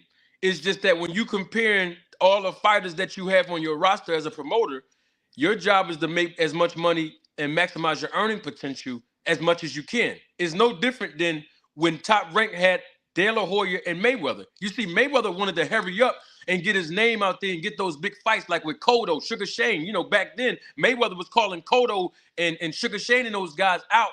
But Mayweather too. I mean, and let me get these 2 super chats. He was calling out De La Hoya too. Matthew Thomas said, Fanon, you and Manager Marty just stopped all my production with all his knowledge. Can't stop listening. Boxing 101, Fanon University. Nah, this is Marty University. Pragmatic, Mr. Pragmatic said, Fanon and Manager Marty, 2 of the best commentators on YouTube. Yeah, Manager Marty knows stuff, man. He's a professional, brother. So go ahead, man. Thank you. Thank you to everybody that supports in the super chat and the Cash App. It really does. That is how channels are able to go, just like Manager Marty said. That's the finances of it, brother. These lights don't pay for themselves, man. So yes, sir. All right. So I gotta salute my guy because I see him, Mr. Pragmatic. He support my channel as well. Salute to you, my brother. Thank you, Mr. Pragmatic. Look at how Floyd was calling out Cotto. He was calling out Sugar Shane at those times, those lower weights. He was calling out Oscar De La Hoya. But Top Rank understood every time their Golden Goose, Oscar De La Hoya fight, he's shutting down Vegas. They understood that. It wasn't that they didn't believe in Floyd. It was like, Floyd, I gotta put you on a back burner. It's nothing personal, but this guy, when I said they don't believe in him, I'm not saying they don't believe him as a fighter. Okay. I'm saying they don't believe him as being a revenue producer. Right, compared to their top guy. Yeah. So if Alexis Rocha, if Alexa Rocha is somebody they believe is going to bring in fans, and they're not so confident about Speedy Rashidi Ellis, right? Bringing in fans, not winning, but bringing in fans. Yep. Then they may want to keep the guy that could win the fight but ain't bringing in fans away from the guy that is bringing in the fans and, who may or may not win the fight. Because even if it's a 50-50 fight or something like that, because Bob Arum once said one time that he doesn't want to put his big name fighters in the championship fights unless he's 80% sure that they're going to win the fight. That's correct. Jerry Brooks said, okay, now we can understand why Bud wasn't pleased with his offer with PBC. That makes sense. Bro, that don't make no sense. That makes no sense. That makes no sense, Jeffrey Brooks. And I seen Jeffrey Brooks' name, I think, in my comments somewhere. So salute to you, Jeffrey Brooks. But That's Buzz. that right there. That's Buzz' uncle. Oh, salute to you, Buzz uncle. No, that's a joke. It's a joke. But I'm saying. Okay. All right. Yeah, that's Buzz' uncle though, bro. Trust me, he's a big time Bud fan. But go ahead, brother. No, I was just saying the promoter is not going to put the golden goose in there with somebody that can really give their golden goose, some kind of challenge, because the whole thing about it is longevity. Look how long Pacquiao was with Top Rank and those guys. They wasn't going to put Pacquiao in there with no Terrence Bud Crawford right then and there, just like they wasn't going to put De La Hoya in there with Floyd Mayweather at that time. It's just business. It's nothing personal. These guys got a whole country on their back. So why would they sit up there and put somebody in there who like a Rashidi Ellis, who did not have that ticket sell, power with him, so he can win? It doesn't work like it's all about business. Listen, man, the promoters have a lot of expenses that they incur to put on fights, bro. It's hard to make a profit in this business. Seriously. Look at the Zone. They talked about the Zone. I don't know if it's true or not, but people were saying the Zone lost $1 billion and all that kind of stuff. And listen, man, it is hard for promoters. They have a lot of expenses, man. They have a lot of expenses they have to incur that most fans don't know about. So it's hard for them to make a profit. You know what I mean? It's a lot. Yes, yeah, man. I can imagine it is, man. I can imagine it. You got all your undercard fighters you got to pay. You got the venue fees that you have to pay. And then just to develop some of those fighters before they're not making money, you got to actually invest in. You have to actually invest and spend your money to be able to get those guys to be able to train and live and eat during all the time where those guys are coming up. And it's only later on down the road where people really start turning a profit and making a profit that they really start getting their money back, which may be why Bob Arum was willing to continue to take chances on Terrence Crawford even later into his career, because he had invested so much money early on in his career to try to get him to become profitable, but he never became profitable, which is why he says, look, man, I can go on a fight by fight basis with you.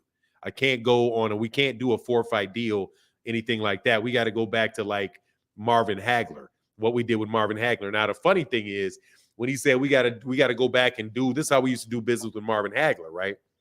Well, Marvin Hagler, if you look at Marvin Hagler, Tommy Hearns, and you juxtapose Marvin Hagler to Sugar Ray Leonard, Bob Arum would have done a multi-fight deal with Sugar Ray Leonard in a heartbeat, right? No problem. Yep. Right. But Marvin Hagler, not so much. Southpaw out of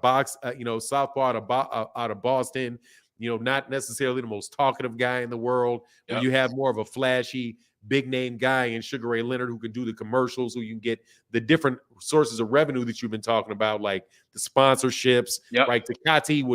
Tecate pay a grip of money to put something in a Sugar Ray Leonard fight, but I don't know how much I'm going to really, pay for that particular logo in the center of the ring for a Hagler fight. Yep. Big difference, because this guy is selling big, and this guy, is somebody that can get you beat, who keeps winning, right? Yes, sir. But yeah, so I can definitely see that, man. And listen, and don't forget now, I told you this on your channel over the weekend, that the promoters have to pay money to the sanctioning fees also. Oh, no, they don't. What? No, they don't. You don't think so? That's not what Bill Haney said. Bill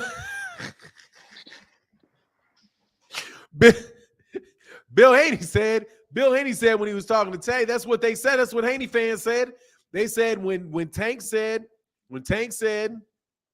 that, look, man, I got to pay for all these belts. I got to pay 3% of my purse for each one of those belts.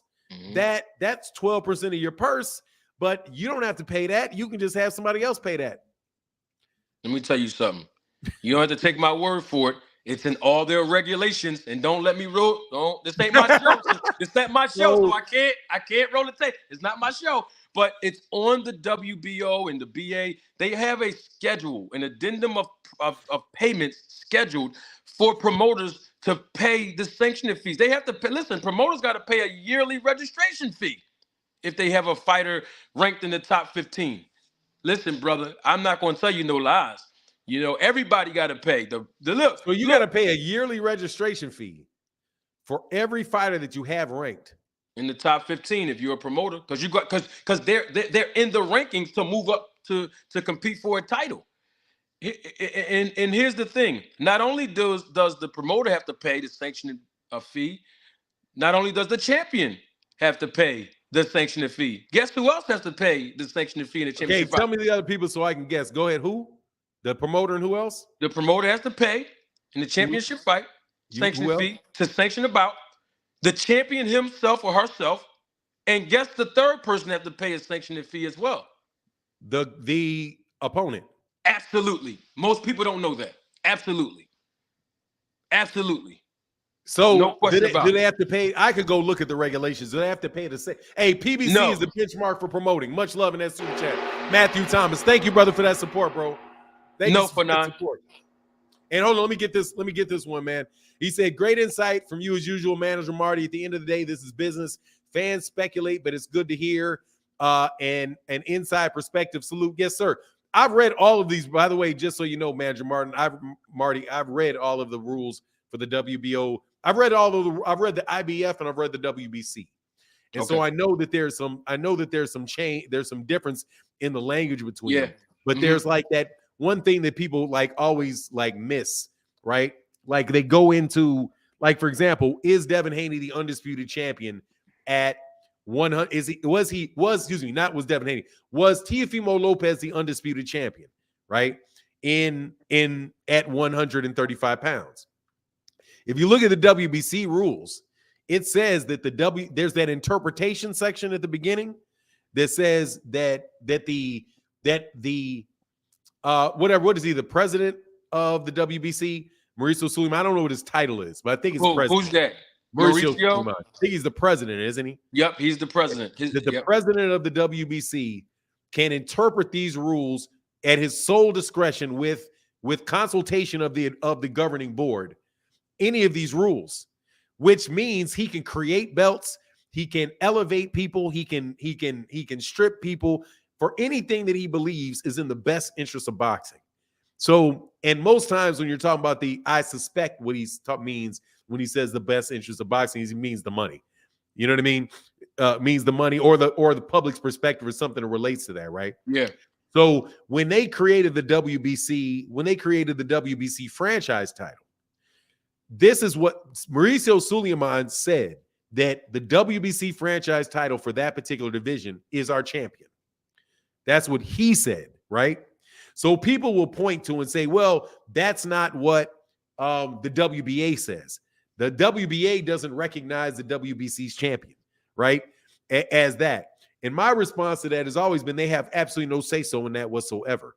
What the WBC rules do within their own commission, it's their commission. That's why they cannot order another champion's fighter to fight. Or like in the instance of Jaron Ennis, where people just said, well, Jaron Ennis just got removed from the rankings from the WBA, the WBO, and the WBC once he in his last fight, and how that's taking advantage of or that's mistreating Jaron Ennis.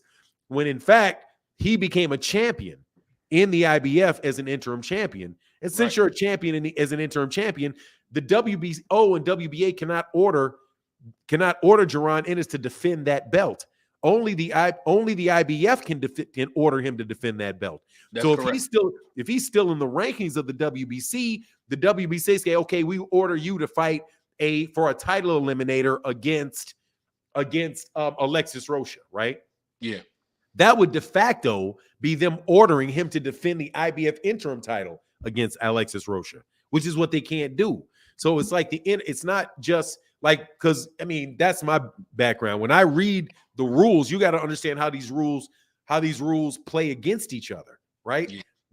This particular guy cannot, first of all, ESPN does not have any say-so whatsoever over who the WBC champion is.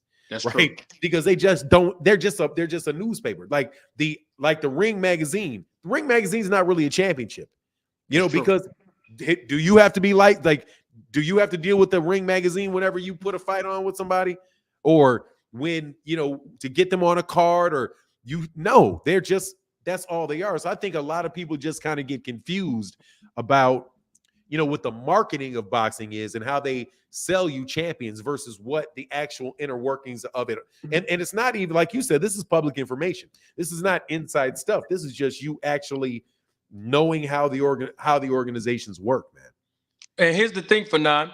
Before the promoter sells that whole championship aura to the fans, guess who they sell it to first? The networks. The networks want to hear the word champion. The word champion has a rich history in the sport. So once the promoter understands that the networks want to hear champion, this fight is going to be a championship belt title eliminator or a title fight. The networks eat it up and they cut the check to the promoters. And then we serve it to the fans. So, hey, everybody can talk all this paper champion, this paper champion, that. If you are paying a sanctioning fee, you're a champion in my eyes. Because you walking around with a belt and they taking some of your money. You're a champion. You paying to do that. You paying to get that recognition. So it is what it is. It's the cost of doing business. Hey, listen, Fanon, they sell, and guess what? The promoter's going to turn around and sell it to the sponsor now, because the sponsors that's putting all that money out to get that advertisement, they want to hear. Championship. There you go. It's just business. They want that championship. It's just business. Dude, hey, you ain't doing nothing but preaching to the choir, because like I said, what I try to do is I try to be logical. Yep. And I try to understand, like I said, like just business in general, because business is business. Yes, and it is. What you're talking about is what's the term, bro? The term is stakeholder. Stakeholder. Good who are term. The stakeholders? Yeah, who are the stakeholders? The stakeholders are the networks. Yep. They are the boxer, they're the promoter, the managers, the boxers. Yep. Those are the stakeholders. Yes, so sir. What's in it for the networks? What's in it for the promoter? What's in it for the manager? What's in it for the fighters? Yep. And then everything else that kind of comes out of that produces a product that you then sell to the fans. Yes, sir. Who are the primary stakeholder in it, because they are the generating what is in it for everybody else at the end of the day, which is money. And the networks can get their money through the advertisers that are advertising on their channel. The networks for like Showtime can get it to provide content for their subscribers that specifically go there to watch those programs and pay those $20 a month for boxing, for the different program that they do. The promoters are looking to make a profit on a card by card basis. The manager and the fighters are trying to make a profit on a fight by fight basis.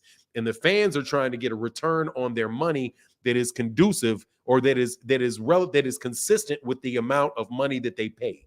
So if you have a fan watching boxing on ESPN, but they don't see their cost. And see, this is where I say, when people talk about the ESPN and the pay-per-view, right? Like ESPN to most people is a hidden cost. Because when somebody's fighting on ESPN, regular ESPN, you don't come out of your pocket for that particular fight, but you come out your pocket every month for ESPN. Right. Whether it's football or baseball and boxing, so it's a hidden cost to most people, but it still is a cost, right? Where Showtime, when they put those pay-per-views on, that is a one-off cost. That is a direct cost that you experience at that time, but you're still paying in either way you're paying. You are. So what is the value that you're getting versus a pay-per-view, and what's the value that you're getting for fights like, for example, like DAZN, which is, that's more of a direct cost, because that's all Americans are really watching on DAZN is the boxing. But if you look at it and you say, okay, I'm paying $20 a month, I can see whatever fight I want. But then you really look and say, okay, well, how many of these fights am I watching? I'm not watching any of the 5 hours of preliminary fights that are taking place on the DAZN card, right? Unless you're from the UK and you're like from whatever town those local fighters are fighting on, those people probably are watching that, right? But at the end of the day, if I've done the calculation, you literally spend as much money on DAZN as you'll wind up spending more money on DAZN than you would be on Showtime.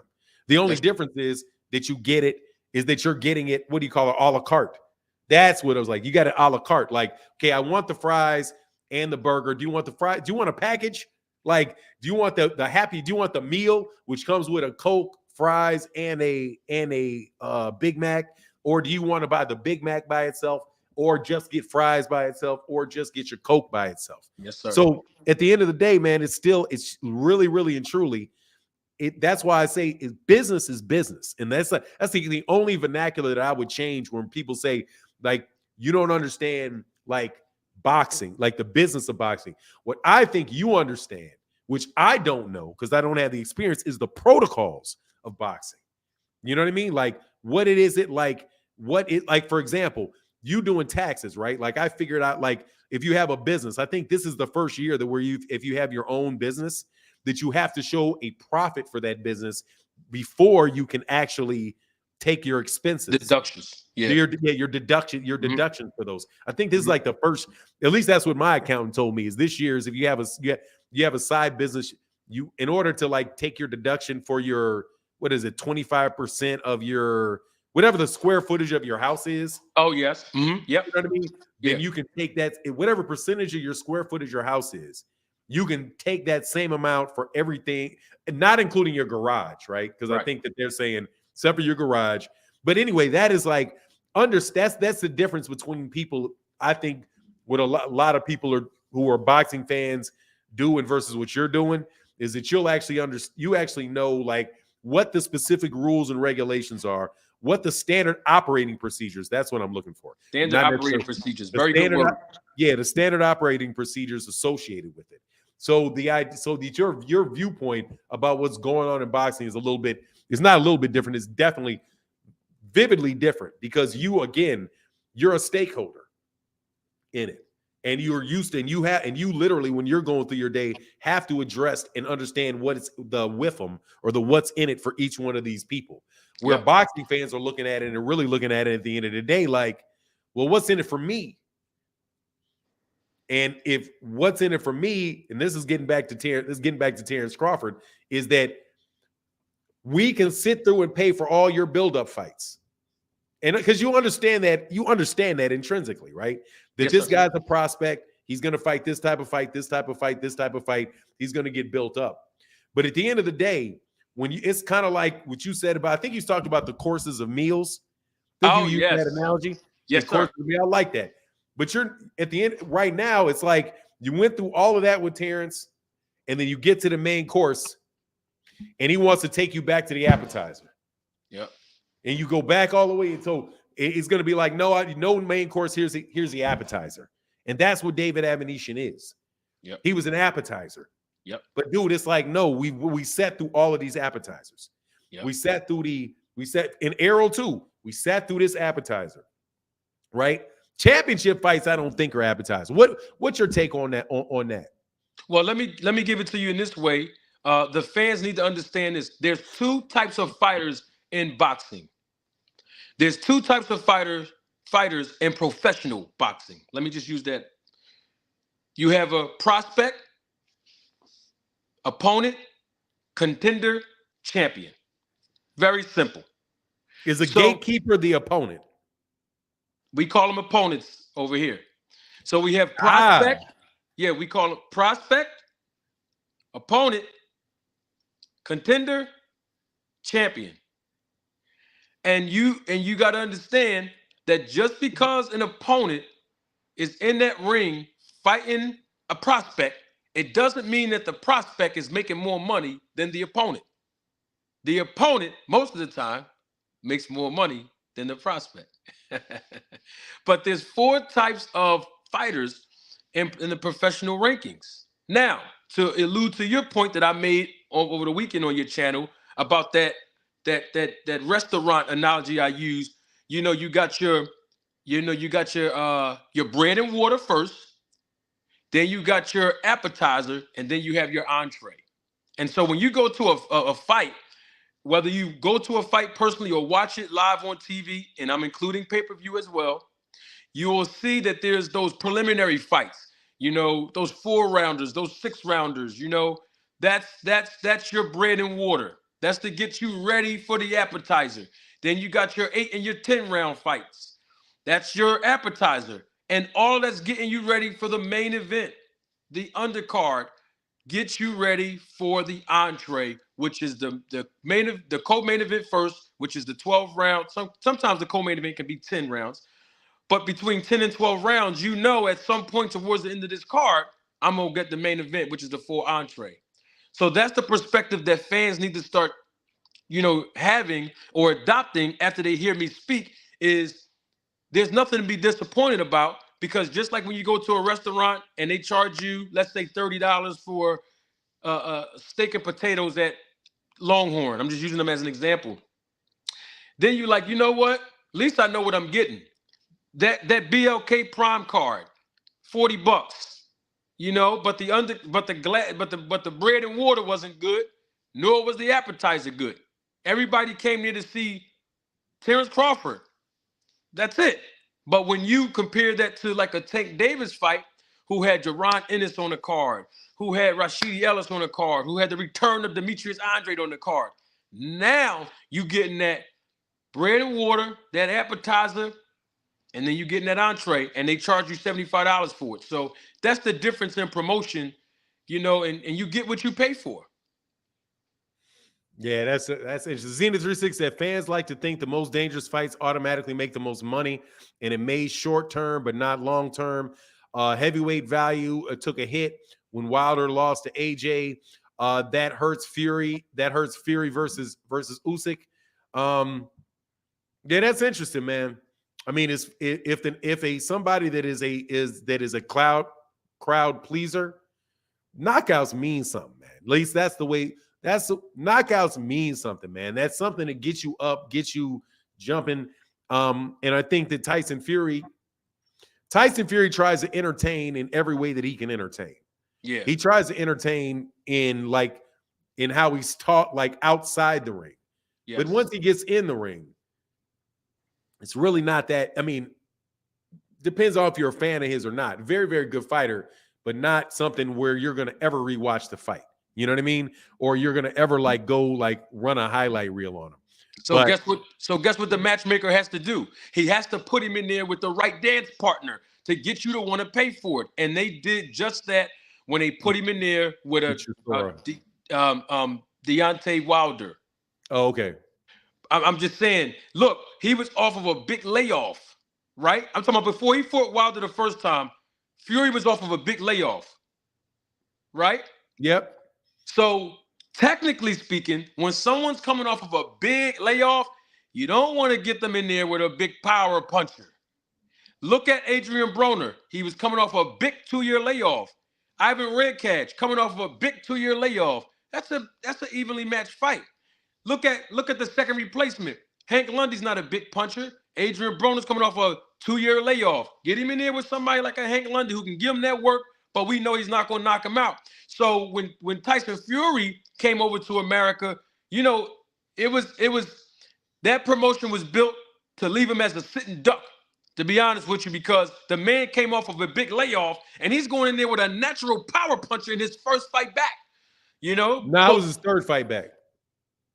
Oh, that was his third. I thought that was his first fight after the big layoff that he had. No, he fought Pinata. He fought on Showtime's YouTube channel twice. Oh, it was the YouTube channel. That's why I forgot about that. Yeah, Pinata, Pinata and I can't remember what it is, but he fought two. That was his third fight back. Okay, within the first fight. And then right? after that, after there was the draw, he took two more fights before the second fight. Then he was all the way back, and then he fought Wilder again after that. Right. But now he made sure he had 2 fights on. That's good. Pinata that's good matchmaking. Yeah. I can't remember what the guy's name was. That's good matchmaking. Zafar. Yeah, Zafar. Yes. Pinata and Zafar. That's good matchmaking. You don't want to put him in there with no big power puncher like that. You want to build his confidence up. Get that ring rust off of him. And make sure he can go to full 12 rounds if he had to. But that fight made him look like a sitting duck, because nobody expected for Fury to even last 12 rounds with no Deontay Wilder. You understand what I'm saying? Now, I'm not insinuating anything about that draw. I'm not insinuating anything. I'm just saying that nobody believed that he was going to be able to withstand 12 rounds with no Deontay Wilder. But look at his second fight with Wilder and his third. He understood the same concept that I use comparing you as a fighter. This guy can't go past a certain amount of rounds. So now what I got to do is try to drag him in deep waters, let that fatigue make him look a little bit weaker, and then get him out of there. And if you notice that he made that adjustment, Fury did twice, and it worked for him. So yeah, it did. Yeah, painful subject, man. Yeah, I like I know Wilder, it's a man. painful stuff, but I'm just saying business-wise, forget the fight and the outcome. Look at the business. Without a doubt. These guys were able to make multi-million dollars 3 times. That's good business. Yeah, it is. That's absolutely good business, man. You know, and look, they cross-marketed networks by Top Rank being with ESPN and Wilder being over there with Al Heyman and his manager, Shelly Finkel, and them guys over at PBC. And that's what I was trying to explain to some guy on another channel. They asked me to come on a panel, and I was trying to explain, because they said, well, if you was managing Crawford, how would you do it? And I did a video. I think the 6 things that I would do if I was managing Crawford. 8 months before I knew as his manager that his contract was going to be expired with Top Rank, I would have made sure that I went directly to ESPN and said, listen, I know my client's not a big pay-per-view guy right now, but his numbers on your live programming is huge.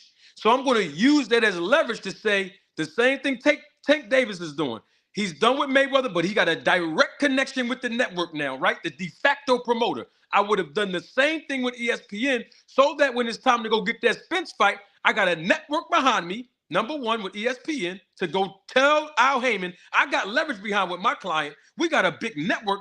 Just like y'all cross-marketed with Fury and Wilder, we can cross-market it with him and Spence. And also I would have done, as a manager who's a business consultant as well, I would have got my client INC or LLC as a business entity, got him his own promotional company, got some young up-and-coming fighters, so we can go to Iowa and say, listen, we got young up-and-coming fighters. We'll take on your up-and-coming fighters, and we can let them be in a preliminary card, such as that bread and water on the event. You know what I mean? Give them some exposure. Because I've been building these guys up. Now we can go to Al Heyman respectfully and start talking about the books and start talking about the demands of how much we should be compensated. But to go over there with no network, to go over there with no promotion company that you own, going over there with no other fighters that you can bring as product to the negotiations, going over there fighting, less opposition, and you're getting the guaranteed minimum or maximum in the contract. And on top of that, you're a free agent with no representation. You are a sitting duck for somebody to say, get out my face. I don't have to talk to you. But Al Heyman and them did not do that to Crawford. They still gave the man the grace that he was requesting, even without all of those elements involved. And that's how I know he don't want to fight that guy. Bottom line. That's just facts, y'all. We got to keep it all the way 100 for 9. This is all facts. Now, now here's the thing. Here's the thing about that. Because he didn't have all of those elements with him, that's when he say, I need representation. Somebody who's good in business, who understands the business, who got a little money to be able to pay for certain fees that's associated with getting my name out there and promoting and marketing me. And then guess what happens? Once I go to Al as a manager, I'm going to say, Al, now I already know what y'all did to Pacquiao. When Pacquiao was done with Bob Arum, y'all made him fight a 2 or 3 fight contract for him to, get these other fights on your network. It's no different than what Devin Haney did with Top Rank, right? He had to sign 2 or 3 fights to go over there and fight Kambosos. It's no different than what Sugar Shane did when it was time for him to fight Pacquiao. He signed that 1-fight deal. It ain't no different. This is all standard in boxing. So we have no problem signing the 2-fight deal because we want Charlo after we beat Spence anyway. But before we get Charlo, I want you to let us know in writing, Mr. Al Heyman, we're going to need an immediate rematch within 6 to 8 months so we can get 2 big paydays out of this thing in 1 year. That's what I would have done if I was managing Crawford to get that Spence fight, me personally. Just makes too much business sense to me, if you ask me. It's very simple. That is what you do when you are interested in the other person being successful as well. Yep. If your mindset is that I am competing with you in a negotiation that is going to run into problems, because you're never going to look to see where are the things that I can give you where allows you to benefit from it. Yep, that's right. That's what the process that you're explaining is, where you may be in an impasse on a particular situation, right? Specific term. But you're saying, okay, this is the most that this guy can pay me for this fight, right? Because I don't have Al Heyman says, look, man, we can do this fight, but I can only give you this amount of money. You know, I can only give you this amount of money, even if I want to give you a guarantee, which me thinking about it is more like, why would you, under what scenario would you ever give somebody a guarantee? That's the first thing I ask, is somebody that is, just looking at it from the outside. Why would you ever give somebody a guarantee? You give them a guarantee so you can minimize their risk. And what is their risk? Their risk is their costs, right? The cost that they could have for another fight that they could be taking, I suppose. Also, whatever it costs to pay for your training, your sparring partners, your equipment, all of that. And you say, okay, if I'm doing business with you, look, man, I'm going to guarantee you're not going to lose any money on this. Plus, I'll give you a little bit up, I'll bump you a little bit, so I guarantee that you have a profit. But the only reason that I would ask for a guarantee is if I had some type of worry about whether or not I was going to actually make the money. Because there's nothing for you to guarantee for me if I believe that it's going to happen. I'm comfortable that it's going to happen, right? So for me, though, when I negotiate, whenever I'm looking for a way to strike a deal where you really don't think, where there's just a lot of there's contention or there's issues that you're going to have a hard time getting past, is that you look for ways that you can create value in the agreement. Yes. Right? So you say, that's the scenario where you're saying that you say, okay, well, look, I'll take 2 fights before I fight him. Because what you're doing for the PBC, if you're Terrence Crawford, you're saying, look, I'm going to create value for you. Yep. You don't have so many fighters that have bigger names than me, right? Now, I don't have the pay-per-views that Errol does. I don't have the pay-per-views that Gervonta does. However, I do have the views that higher than any of your other welterweights, maybe other than Keith Thurman or maybe Danny Garcia, because Danny Garcia got those Puerto Rican sales. He can sell them tickets up there in New York. Yes, he can. You know what I mean? Big time. So you're looking and you're saying, okay, how can you go about doing that? Well, I'll take 2 fights, right? 2 fights before I get to that fight, which means you're going to get 2 fight cards, right? Where you're going to be able to use my name to get more of your fighters' fight dates and fight cards, right? And you can profit off of that. Then you can profit off of 1 more. And then after that, boom, we should be ready for the big one, right? So I think a problem that people could have when they hear that, if you don't trust somebody, you hear, oh, you're trying to lock me down and keep me from doing what I want to do for 3 fights. Where you really could think of it like, I want to make sure that Manager Marty gets this. I want Manager Marty to feel like he's getting a good deal. Because when you get a good deal and you feel like you're working and they're trying to convey value for you, you feel more comfortable in doing things. You feel more comfortable in taking chances, right?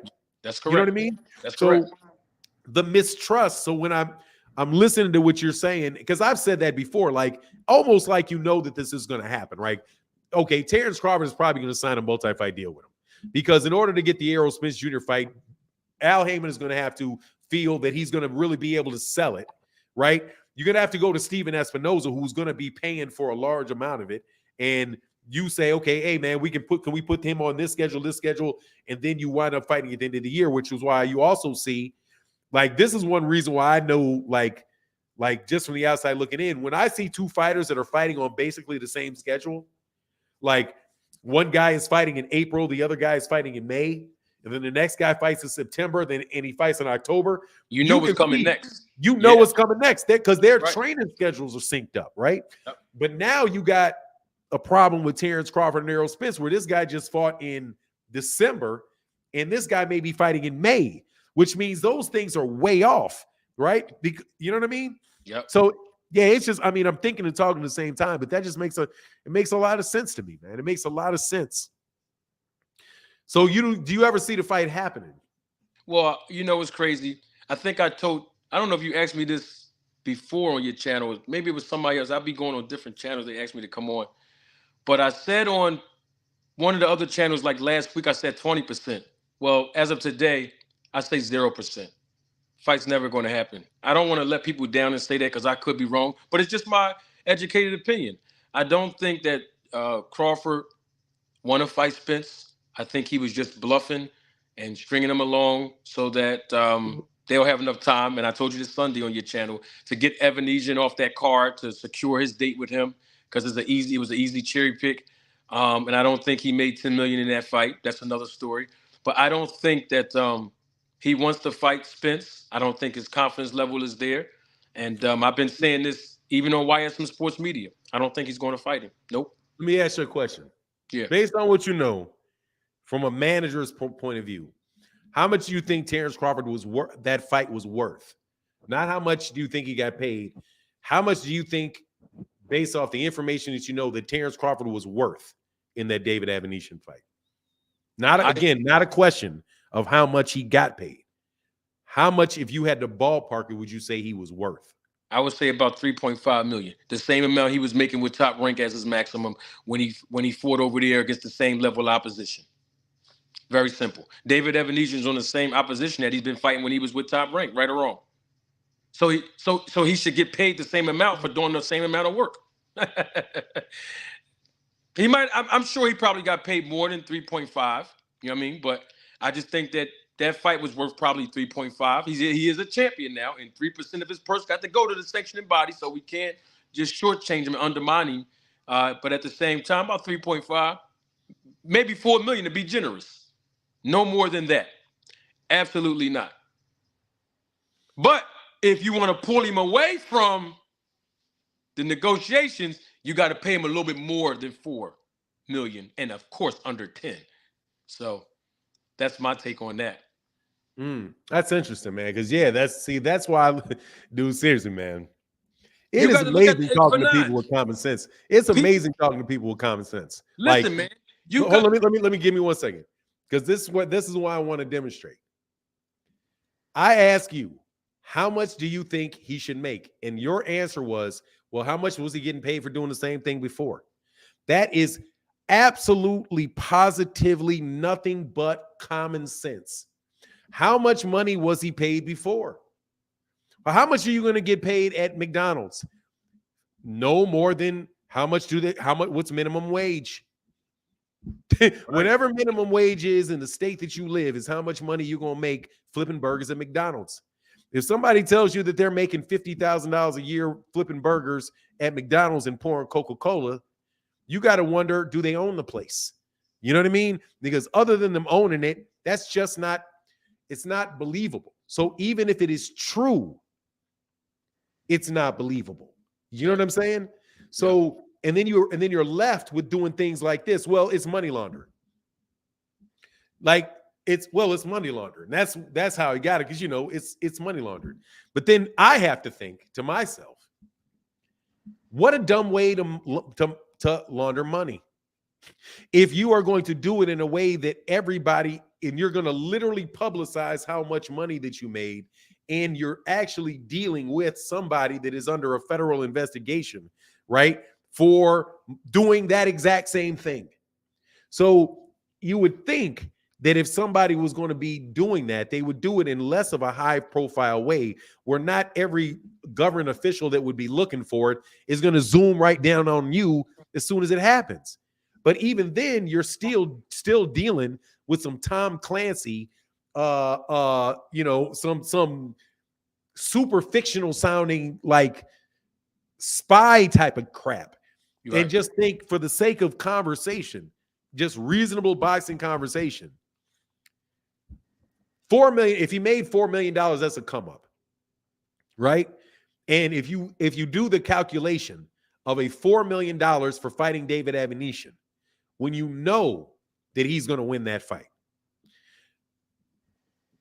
Errol Spence Jr. can still be there.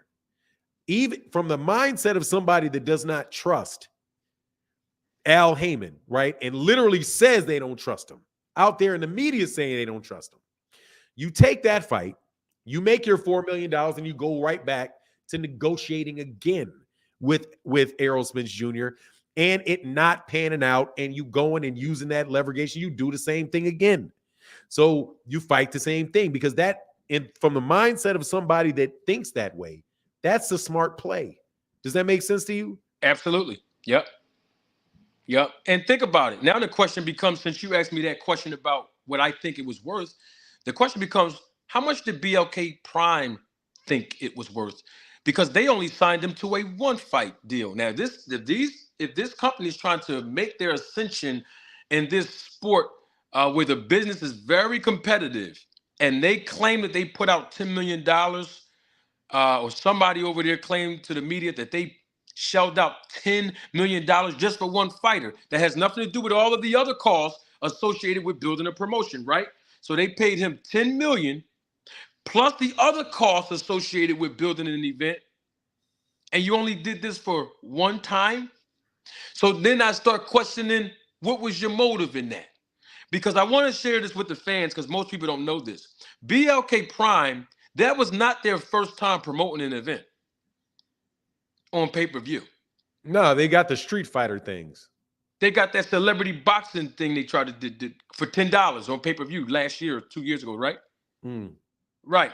So y'all did all of that to get Crawford over there, and y'all only signed the guy one fight, but then now Broner's saying he's supposed to make a minimum of $10 million in 3 fights. I have some questions about all of that now. This guy's the WBO champion. And if you lock him in, now you can say, I made $10 million in my last fight, fighting David Evanesian. I got a small-time network behind me, but I know y'all not going to cross-market and promote with them. That's cool, but I want to let y'all know more eyes are on me now in other parts of the business that are just casual boxing fans, right? Now, why is that important?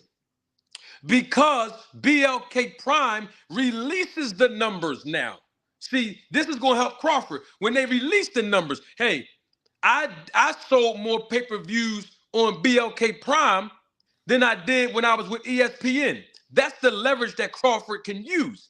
But number 2 things, Crawford never signed a multi-deal with them, according to him. He said it himself, not me. And number 2, BLK Prime never released the numbers. They said it exceeded the expectations, but what were your expectations if you paid this guy $10 million for one fight, not including all the other expenses that's associated with building an event? So what were your actual expectations? That's what my question would be to BLK Prime. You see what I'm saying? Like the same question you asked me. I'm trying to put myself in the shoes of an executive that was presented to. If you are looking for, that's almost like a desperation move, man. Like that sounds like you are. Yeah, I just can't even imagine it, because you're saying, okay, this $10 million, he's for a one fight deal. If this thing doesn't go through the roof and he goes sign with somebody else, we can't even get him again. Right. You can't get him again. It doesn't make a lot of sense, which is why I don't believe $10 million. Like, I just don't believe that, because that is something where you could say, it's like, if you have somebody is telling you, okay, hey man, I want to invest in a fighter, right? Well, what's my return on investment going to be on this fighter? It's going to be 0.2%. My money would be better in the bank. Yeah. I mean, like, people are going to weigh that option. You know what I mean? Yep. Like, your money in a bank earning whatever small amount of percentage you're going to get from your savings account is better than a 0.5% chance that you're going to earn 50% back on your money later on. And say, unless you're cleaning money. But again, I'm telling you, cleaning money when the entire world is looking at you is not an easy thing. Like, I would have never reported, me personally, I would have never, if I was an executive over there, I wouldn't have never mentioned anything about how much Crawford is being paid. Dude, I don't and care on top, what they dude, say at all. that is why everybody keeps talking about these pay-per-views. There is a reason Showtime does not say the pay-per-views. There's a reason. They do not say the pay-per-views because whether it's good or it's bad, only it is going to affect the perception even in a small way. Yep. It is going to affect the perception of the value of a publicly traded corporation.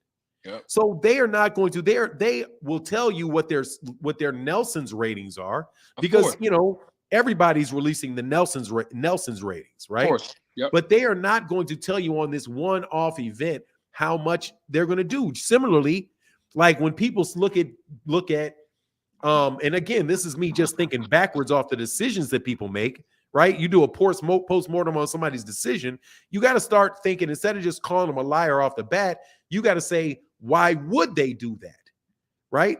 If you say, why would they do that, and you work backwards, then you can be like, oh, that could be a smart reason why they would do that. So like you take Gervonta Davis getting $1 million for his guarantee, right? A $1.5 million purse. And I don't know, when they say purse, can you have a purse which is guaranteed and have a purse that's in advance? Like it can both work the same way? Like where they're going to list it as a $1.5 million purse. But if your fight doesn't profit, you may have to return some of your purse, right? No. If it's a loss? No. How does that work? So your purse is your purse. Whatever you agree upon as a fighter, whether you have management or not representing you, that is what you're going to get paid and compensated for your services. Okay, that's in that contract. So let me ask you a question though on this, because you're a tax guy too. Absolutely.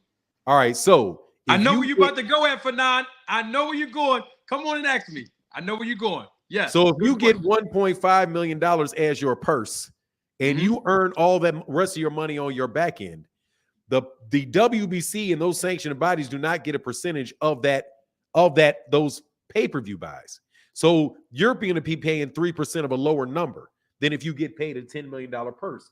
But also, your state taxes for any place that you fight, the lower that particular purse is in the state that fight takes place in, right? That affects the tax that you're going to pay for that state versus getting it on the back end and being able to spread your taxes out, remove it from that state and be able to spread it out over time.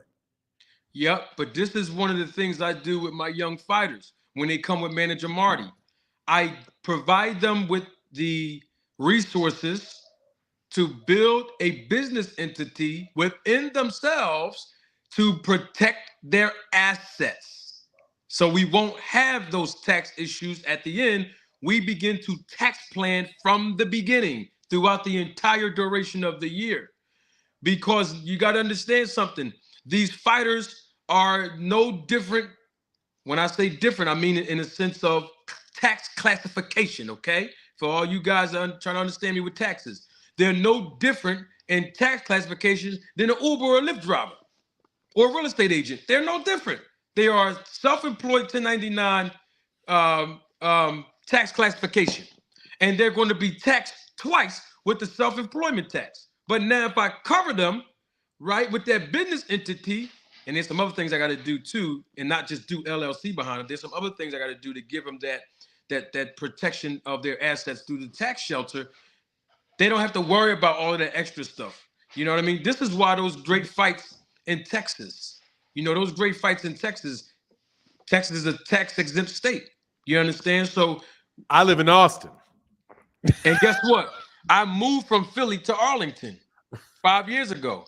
Now I'm back in Philly, but my point is, I understand that. So I try to help these guys along the way to understand the tax implications with your purses. It's very important. So yes, what you're saying to me is absolutely correct. But you don't trust, and people keep forgetting. Al Heyman is a manager. He's not a promoter. At least that is not. Obviously, he has the ability to affect fights being made and not being made because of the amount of leverage that he has with networks. And he has the product. He has the product, Fanon. He don't need to be a promoter. He'll use Mayweather. He'll use Mayweather's license in Vegas. if you want to do a show. He'll use Tom Brown's license in California on the West Coast if you want to do a show. Watch this.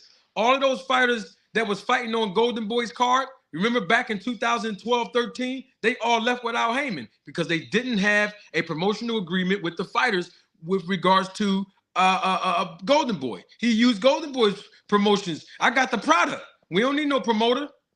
I have the product. You understand? And exactly. And Oscar De La Hoya was sitting there thinking he had exclusive promotional agreements with somebody, and he doesn't. They have exclusive managerial and advisory agreements. And so you have the same dude saying that he's waiting on a contract for Davis. Davis. How knowing full well that he ain't reading that. He's going to have somebody else read that and review that. The dude's just wild, man. The whole thing is funny to me, man. But De La Hoya went on record and stated that that the fight was supposed to happen mid-April. I heard him on a YouTube thing. He said something about April 15th or something like that. Did you hear that? Yes, they all said it was done. And Oscar De La Hoya had said the only thing that we need to do is sign the contract. If you say all you had to do was sign the contract, that means that you already have your agreement. You've already reached an agreement. And there is a difference between the written, what is written on, let me put it this way. There are only certain agreements, legally enforceable agreements. Okay, because I'm going to call it what it really, really is. It is a legally enforceable agreement. Okay, you can sign a contract and it not be enforceable. That's true. Right? Because it may not be enforceable because it's against public interest, right? You cannot contract somebody like, oh God, man. Somebody literally called me and said, hey, man, I signed a contract where they said if I don't do this, they said that they can beat me up. And I'm like, dude, no, they cannot, because there's nobody who's ever going to enforce that. You cannot contract to allow somebody to commit a crime. That's correct. It's just flat. And there's only certain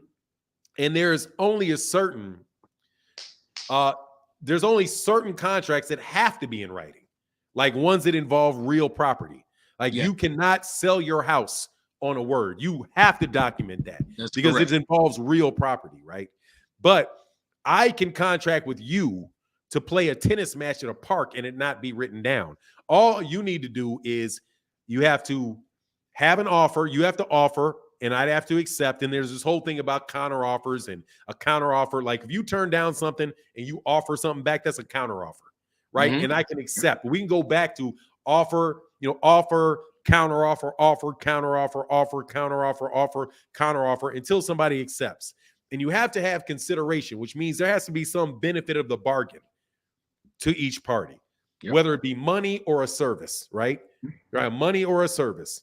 And then after that, you have to, in order to actually successfully sue them, you have to experience some type of damage. That's right. Correct. Yes, sir. You either had to have relied upon them for something, right?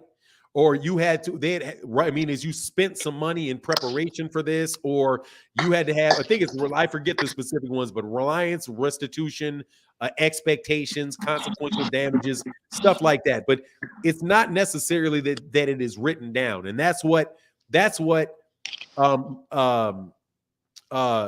Espinoza keeps trying to explain to people. There are plenty of times where you've reached an agreement, you've actually received some type of consideration for it. Right? Like the fact that you canceled a fight. So say they didn't sign a fight contract yet, the bout agreement. They didn't sign bout agreement, right? Yes. They didn't sign the bout agreement. And you get to the fight, but you guys have exchanged emails, spoke, and you turned down and paid a fee to get out of a fight, right? Take for the example of David Avenetian. If David Avenetian had actually paid his step-aside money and then showed up to the fight and then they didn't pay him and said, well, there's no bout agreement, he can still sue him because what he did, or he'll have, let me put it this way, he will have leverage. He'll have cause to sue him, to claim damages because I relied upon your promise and I performed something in service of this, right? So it's kind of like you can't walk up to somebody and say, okay, I paid you $100 to pay my mow my lawn and to do my gardening, but then you don't show up and you get to keep your money because we didn't sign it on a piece of paper, right? That wouldn't be in the public interest to allow that to allow that to be done. So I just think it's just, yeah, man, people are just a lot of times, man, talking out the side of their neck, man, and trying to entertain people. You know what I mean? Trying to entertain people, trying to be sensational with people, right? And trying to, like, you know, they're gonna say, like, in cases of Eddie Hearn, you know, when Eddie Hearn, I bet you, if Eddie Hearn is actually negotiating with somebody, he's probably a very practical person. Very much like, this is the exact dollar, this is the exact cent. Yeah. But when he's actually talking, right, when he's talking to us, the public, then the numbers double. You know what I mean? Like, he did 200 million pay-per-views, but at the end of the day, you know, you can cut that shit in half. It probably was 100. You know what I mean? Yeah. So it's just wild stuff, man. I appreciate this conversation, dude. I really, really yes, do. Sir, man. Very, very educational. Man, anytime you want me on, you know, if somebody at me, I'm going to come in and see what you're doing, brother, just to, you know, play the background and just enjoy some content, you know, and then. Yeah, I apprate it. You know, man, it's good, man, because like at the same, man, God, you say your prayers in the morning, bro. That's a beautiful thing. You know, God is great, man. Yes, he is. He's awesome. You know what I mean? Yes, God is great. And you do things like this has been this has been a big benefit to me, man. It's really been a big benefit to me, just personally, to understand and to connect some dots that I've had, and to make sure that I understood some things.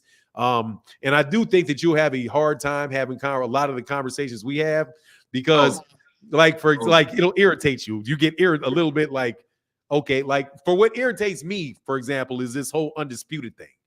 There is no real undisputed champion. Now, that's just something you call somebody that has all 4 belts.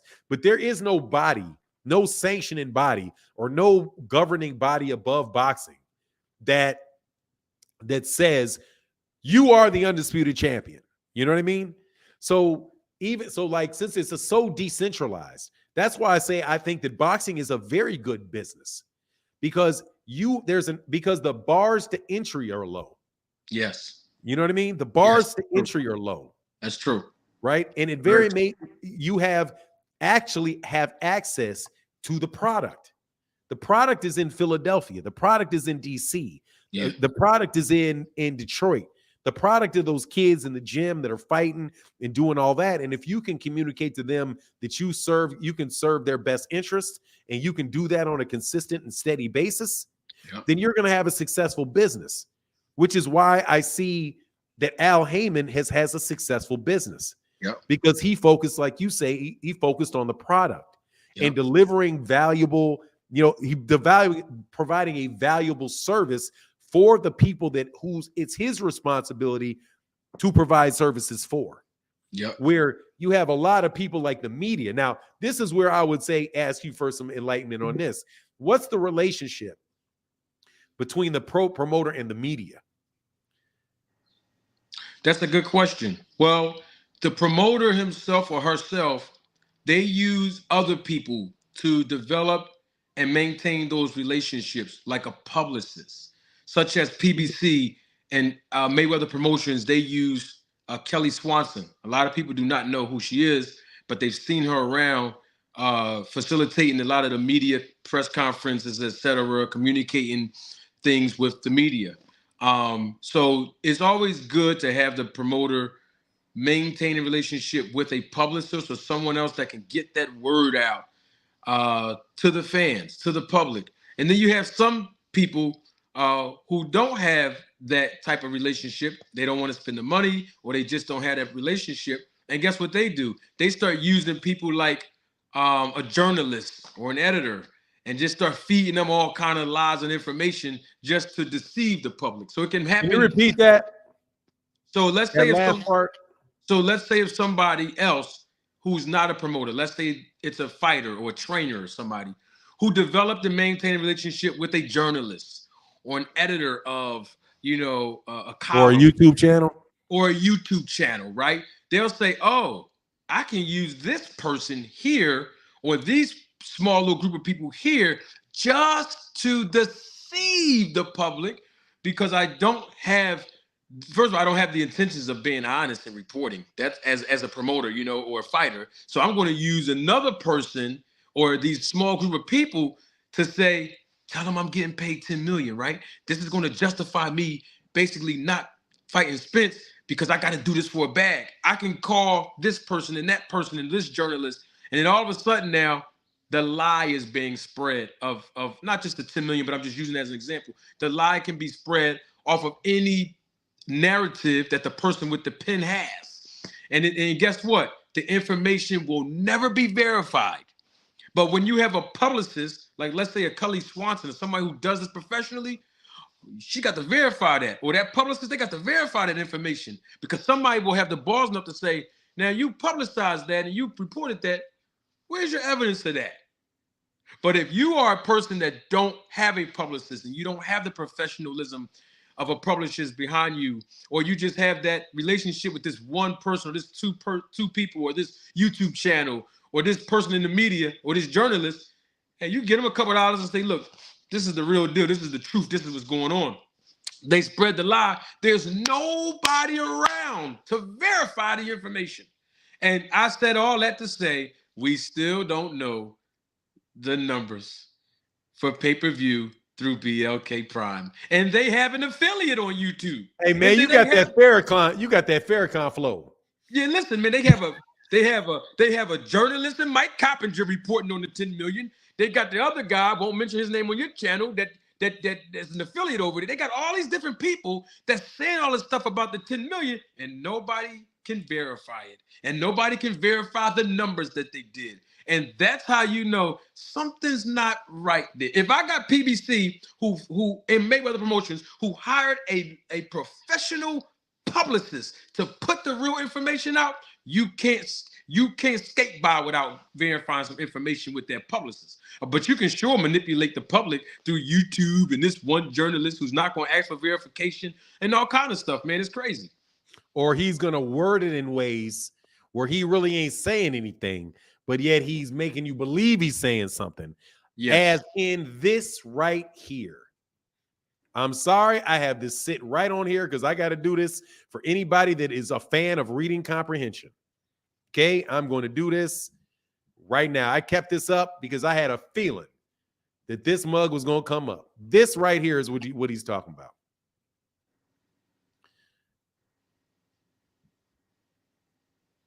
Oh, oops, I hit cancel on accident. Hold on one second. This phrase, this right here.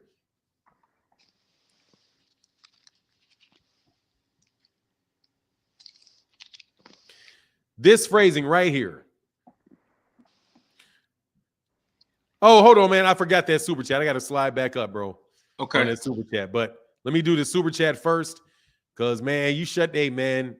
This has been a great conversation, brother. Yes, indeed. Hold on one second.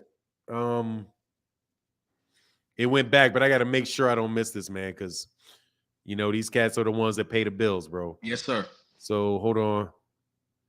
Man, I don't know. It's been a lot of comments, man. Zenith360 says, fans like to think the most dangerous fight automatically makes the most money. Oh, I did do this. And it made short-term, but not long-term. Example, heavyweight value took a hit when Wilder, AJ lost. And that hurts Fury versus Usyk.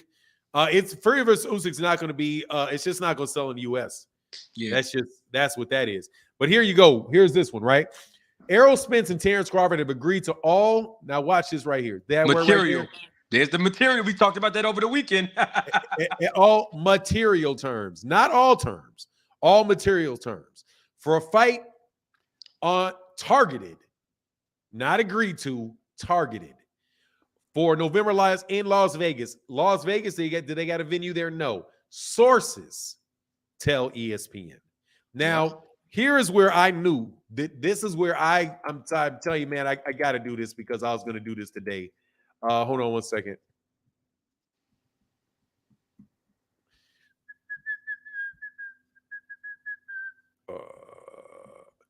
Hold on. I don't see the, oh, there you go. It's this one. So if I click on this, and you actually read this. A deal has not been, however, remember that phrase, everything before the but is BS. Everything before the, make sure you can actually see it. Okay, you can see it. Okay. Yep. So, however, the deal has not been signed. Even though everybody turned around and said it was signed, this man's legitimately actually right here says it has not been signed. Yep. As party clean up the lingo language, I got a problem with that. However, this is where I'm like, okay, I know for sure that this is Bud right here. High-powered attorney Jeffrey Spence is representing the Heyman side as the contracts are reviewed. Watch this. This is the only legitimate actual information that he's reported in this entire thing. That there. This is literally, if you read through this, this is the only actual legitimate thing that he himself is verifying took place. Yep. That Jeffrey Spence is representing Heyman's side as the contracts are reviewed. That's it. If you go through that entire article, that is the only verifiable information Mike Coppinger put in that entire deal. The rest he assigns to sources. Yep. Which is saying I'm not verifying that it's true or not true. Which is no different, in my opinion, than when people say on YouTube, and I'm telling you, a bunch of people do this. This is what my sources say, but I can't tell you who my sources are. I can. If I tell you, you know me, Fernand. If I got a source, I'm gonna tell you straight up. You know, now I will ask the source first. I'm about to talk about this. Is it cool if I put you out there? Yeah, go ahead. Say no more. Look, I talked to Hank Lundy the other night. Remember, I told you that when we was on the live this week. I talked to this person, that person, and I'll give you their contact information. Just like that. Because people be lying, talk about the sources. And watch this. The sources told ESPN that. Last time I checked, is only one fighter out of those two fighters that got a relationship or made some money off ESPN. I say it all the time. Which one of y'all talked to Al Heyman? Why is Steven Espinoza? You didn't get it from Steven Espinoza. Nope. You didn't get it from Al Heyman. And I promise you, man, I bet about $100 on this. I bet you the PBC does not have more than 30 employees. If they got 30 actual employees, I'll be surprised. They don't need them. They don't need them. They don't need exactly. 30. So who are you going to get out of there? They literally they have 1099 relationships with everybody. Kelly Swanson's a 1099. Yep. Because correct. she's got her own company. If you go to her LinkedIn, she's got all her companies listed there. She doesn't work for the PBC. They don't need 30 employees. Now you're going to get me on taxes now because you know I got a 12 o'clock appointment, so I'm still on taxes. Watch this. What do I need 30 employees for to have to pay the IRS all of these payroll taxes when I can just contract the work out and let them deal with the cost of self-employment taxes? And from a business aspect, why do you need the employees when if you do not have a fight, you have to pay them regardless? Yep. If you do not have direct employees, then you get to do events. That's it. And you contract with people. You have a master service agreement with them.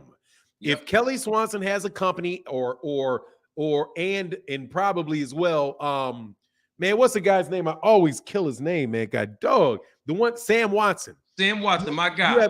You have a master service agreement with Sam Watson and his company, which lays out all of your conditions and terms and what you're going to pay for any. And then all you have to do is get a statement of work signed with them. That's it. Just bloop. And it's already, you already know their rates. You already know what their scope of work is going to be. That's it. Only thing you're going to have to do is that. And that's it. And then when that event is over, there ends your responsibility to pay them anything. You don't have to do the withholdings tax. You don't have to worry about if they're over 40 years old and you don't want to work with them anymore. You got to strike some type of what do you call it? You got to give them not a pension, but what do you call it? Like the severance. You don't have to do severance. You don't have to do any of that. All of that employment type of stuff goes away. Yep. You don't have to train them. You don't have to pay high in health insurance premiums for an employee. You have to do all that stuff. And by law, you can't tell them how to do their job. Nope. Which is why when people get on Kelly Swanson and they're like, Al Heyman will not discipline Kelly Swanson. Al Heyman will not he can't. He can't. By law, he can't. Nope. Because as soon as you do that, if you are instructing them, because you're a tax guy, if you instruct them, what does that mean? If you are telling them what time to show up, how to do their job, all of that. They are an employee. Which means you have to do what? You got to pay how you weigh, baby. Hey, listen, I contract to work out too. And that's how I know how it works, brother.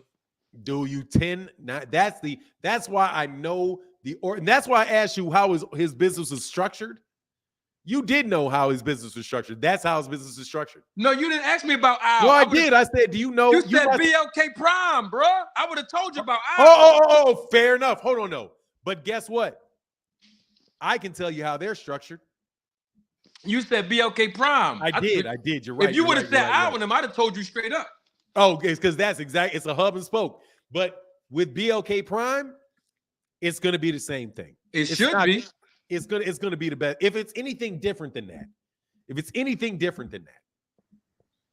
then they are built in an antiquated system that has a lot of risk in it, like Top Rank. Yeah, Top Rank is. Top Rank.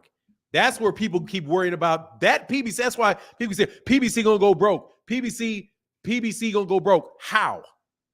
You know what I'm saying? Like with that structure, how do you go broke? They're saving too much money. Top Rank is incorporated. He has to have a board of directors. There's a lot of structure differences too.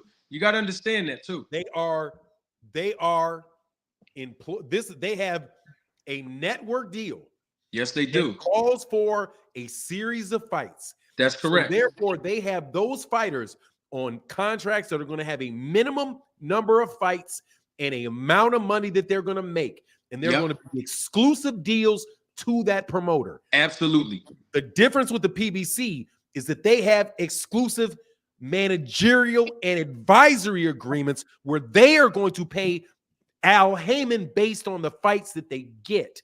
And That's they are correct. going to get money from Showtime based on the budget of Showtime or Fox or what have you. Now, I'm sure they probably have like some type of agreement where an individual fighter may have a deal with Showtime. They're going to do business with Showtime on a regular basis because they've already got an established business relationship. Yep. But if you have employees like Todd DeBuff is an employee. Yes, he is. You have their matchmakers. I bet you money. Oh, Brad Goodman. Oh, of course. Those guys are employees who are Of course. going to get paid whether they have fights or not.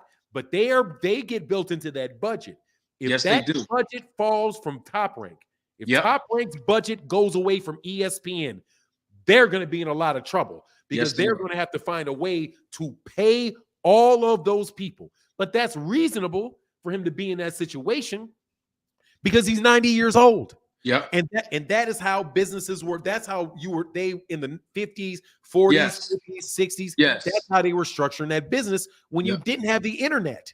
Yeah. When that's true. you couldn't be sitting here like me and you, right? Like we're literally, you have a computer in front of me, I got a computer in front of me. We can talk with one another. We can do all of that stuff without an actual building where you have to walk around and talk to each other all day. Man, there's so many things. And look, I got to give Al Heyman credit for this. Watch this now. Not only does he do all the stuff that we just talked about, but he makes sure that the fighters that are with him, those top guys making money, they not only just save, but they make more money by doing what? Having their own promotional company. Man Down Promotions, Errol Spence Jr., Lions Only Promotions, Jamel Charlo, DSG Promotions, Danny Swift Garcia, you see. But watch this now. When Adrian Broner was over there, he had about billions with Al Heyman. Now he over there with BLK Prime, and they treating him like an employee. You know why? Because he's not a part of the promotional aspect of this card, and he's fighting on the card. You see? And so that's how when Broner's talking trash about Al, he ought to be grateful, brother. He ought to be grateful because right now he's not a part of the promotional protocol. About Billions, go on BoxRec and you click on it, click on his name, and then click on event. It's going to tell you who his opponent is, the date, and all that. It's going to show you who's matchmaking and who's the promoters. And about go on BoxRec. Huh? You go on BoxRec, right? Go on BoxRec, and you will see that About Billions or Adrian Broner's name is nowhere listed on the promotional. Yeah, under the event where you see TGB and all that stuff on there. Yeah, see what I'm saying? Come on, man. Al Heyman put these guys in position to make some good money, man. You can't hate on that guy, man. Look at his business structure. It's facts. Yeah, man. That's what it looks like to me, because that's how. Hey, trust me, man. It is tough, bro. When you have a lot of overhead, and that is a scenario where you don't really have a lot of overhead. So for the idea that just whenever somebody's, even like the dudes that we're talking about, like Showtime, like they, oh my God, man, people be saying all kind of stuff like Showtime's going to go out of business, like because of Paramount. They're like, hold on, man. Has nothing to do with it. Nothing to do with it. Nothing. Showtime's a brand, and they are not about to drop all of those subscribers from Showtime because they changed some back office operations and moved the back operations over to Paramount. That's not going to have anything to do with the content. You can, like, that's like you're going to fire your accountants. You're not going to fire your movie stars. You know what I mean? It's just, anyway, it's so. And here's the thing, before I go for now, because it's almost 12 o'clock. The people that's telling all the subscribers and viewers and fans, oh, PBC ain't got no money, Showtime ain't got no money. Guess what Showtime's still doing? They still putting out fights and pay-per-views. What y'all talking about? They still putting on shows, and they're doing pretty well on these shows, bro. So what I ask people to do that says that, verify it. Show me a spreadsheet or show me something legible in documentation proving what you're talking about. And they can't. They can't. Nah, man, because they don't have that information. It is Paramount, and they didn't even. Oh my man. Anyway, bro, it is. Let me let you go, bro. CBS owns Showtime, man. What do you say? CBS owns Showtime, just like Walt Disney owns ESPN. We got to understand our history with the networks now. Yeah, it is tough, bro. But it's the PR, man. That's why I brought up that whole conversation about the PR. You always throw me alley-oop for 9. Thanks for having me, brother. Appreciate it. Much love. Hey, man, any and every time, brother. Hey, it's nice. Hey, been a pleasure, man. We'll definitely see you again, bro. You got it. I'll email you later on today. Yeah, do that, man. Do that, man, for sure. For sure. Will do. Salute, brother. All right, brother. Salute. All right, man. That was very, very fun, bro. That was very, very fun, man. I don't think I missed any super chats or cash apps. Anyway, let's go. Sources are what they heard in their dreams. Who is that? Because they're hating. Sources are what they heard. Hey, man, it is what it is, man. You know what I mean? Like, yeah, man. I mean, I have no idea why people be saying do what they do, man. This dude, that is literally, man, like, I don't think any of y'all think that this, I hope none of you guys think that this stuff is not obvious. Salute for Manager Marty, truth. Yeah, dude, he knows his stuff, bro. It's just amazing, bro, that people think this is not, most of this is straight up common sense, man. I said I did super chat is blue. Thank you, bro. Because, hey, man, that's all right. This one's on me, bro. Don't worry about it, man. Because this information's on me today. Information is on me, bro. Marquis, much love in that super chat, brother. Thank you for that support, bro. So what is considered a material term? A material term is something that is important. It's subjective. A material term is a real term. Something to be material means that it is real or it's real or it is important. An important term, which is completely subjective, because what may be important to you is important to you, and what is important to me is important to me. For you, something may be where we fight is an immaterial term. It doesn't matter to me where we fight. Doesn't make a difference. That's immaterial. I don't care. That's not real to me. I'll fight you anywhere, right? To them, it's a material term because they say, no, I need for this to fight be here in front of my hometown or I won't do it. You know what I mean? Kenneth Johnson showing that love in that super chat, man. Thank you, brother. Much love in that super chat, bro. He said, free intellectual property. The great breakdowns, I ain't know. Yeah, man, that's pretty much what it is, man. It's like, but see, that's just truthful, man. It's just truthful. And I have no idea. Well, Thomas Hill, appreciate you greatly for nine. That was absolutely epic this morning. I'm glad you enjoyed it, man. I really do. I'm glad that you enjoyed it, man. Thank you. Two great boxing minds share knowledge. Bro, look, man. Kamal Oz, I'm telling you. This is understandable to anybody that has a lemonade stand. Like, you cannot operate a lemonade stand without understanding that. The specific words and getting your head around some of that stuff, yeah. Hey, Lawrence Ingram, much love in that super chat, brother. Thank you for that support, bro. Thank you for the support, man. He said, but it is, what is that? Oh, but it great content. Keep coming the amazing work. Hey, thank you, Lawrence Ingram. He said it is, but it's overshadowed by boxing. It's sad for the sport. Definitely a great conversation. Thank you, brother. Thank you, brother Coda. Yeah, man. Marty Manners a good dude. I don't understand why y'all don't think that dude knows what he's talking about. I don't understand why y'all don't think that dude knows what he's talking about. You can learn from him. That's for me. Like, it's even going to be tougher now to debate with me because I've just learned. I feel like I should pay that dude a little dough. Just, hey, man, I appreciate the knowledge. I appreciate the understanding. And the verification of certain things, man. And a sharp mind, too, because I did ask him about BLK Prime. I didn't ask him about PBC. So and also he's got a very sharp mind. Okay, that's nothing there. BC, they listen to other people like sheep. Yeah, so, hey, man, give me about a 2-minute break. I'm probably going to go about like a half hour longer. So I'm not getting off right now, but y'all got to give me a minute. I'll be right back.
All right, man. We back at it, man. We back at it. Don't mark him for now. Don't mark what? Don't mark who, man? Anyway, AB and Bud tried to team up to make seems like AB and the PBC were crooks. Al got AB on the top flight fights, and AB got, dude, look, man, it is what it is. Hey, look, man, I like Adrian Bronner, man. Adrian Bronner is talking what Adrian Bronner's talking, man, because Adrian Bronner looks like he's in a situation where he really needs it. You know what I mean?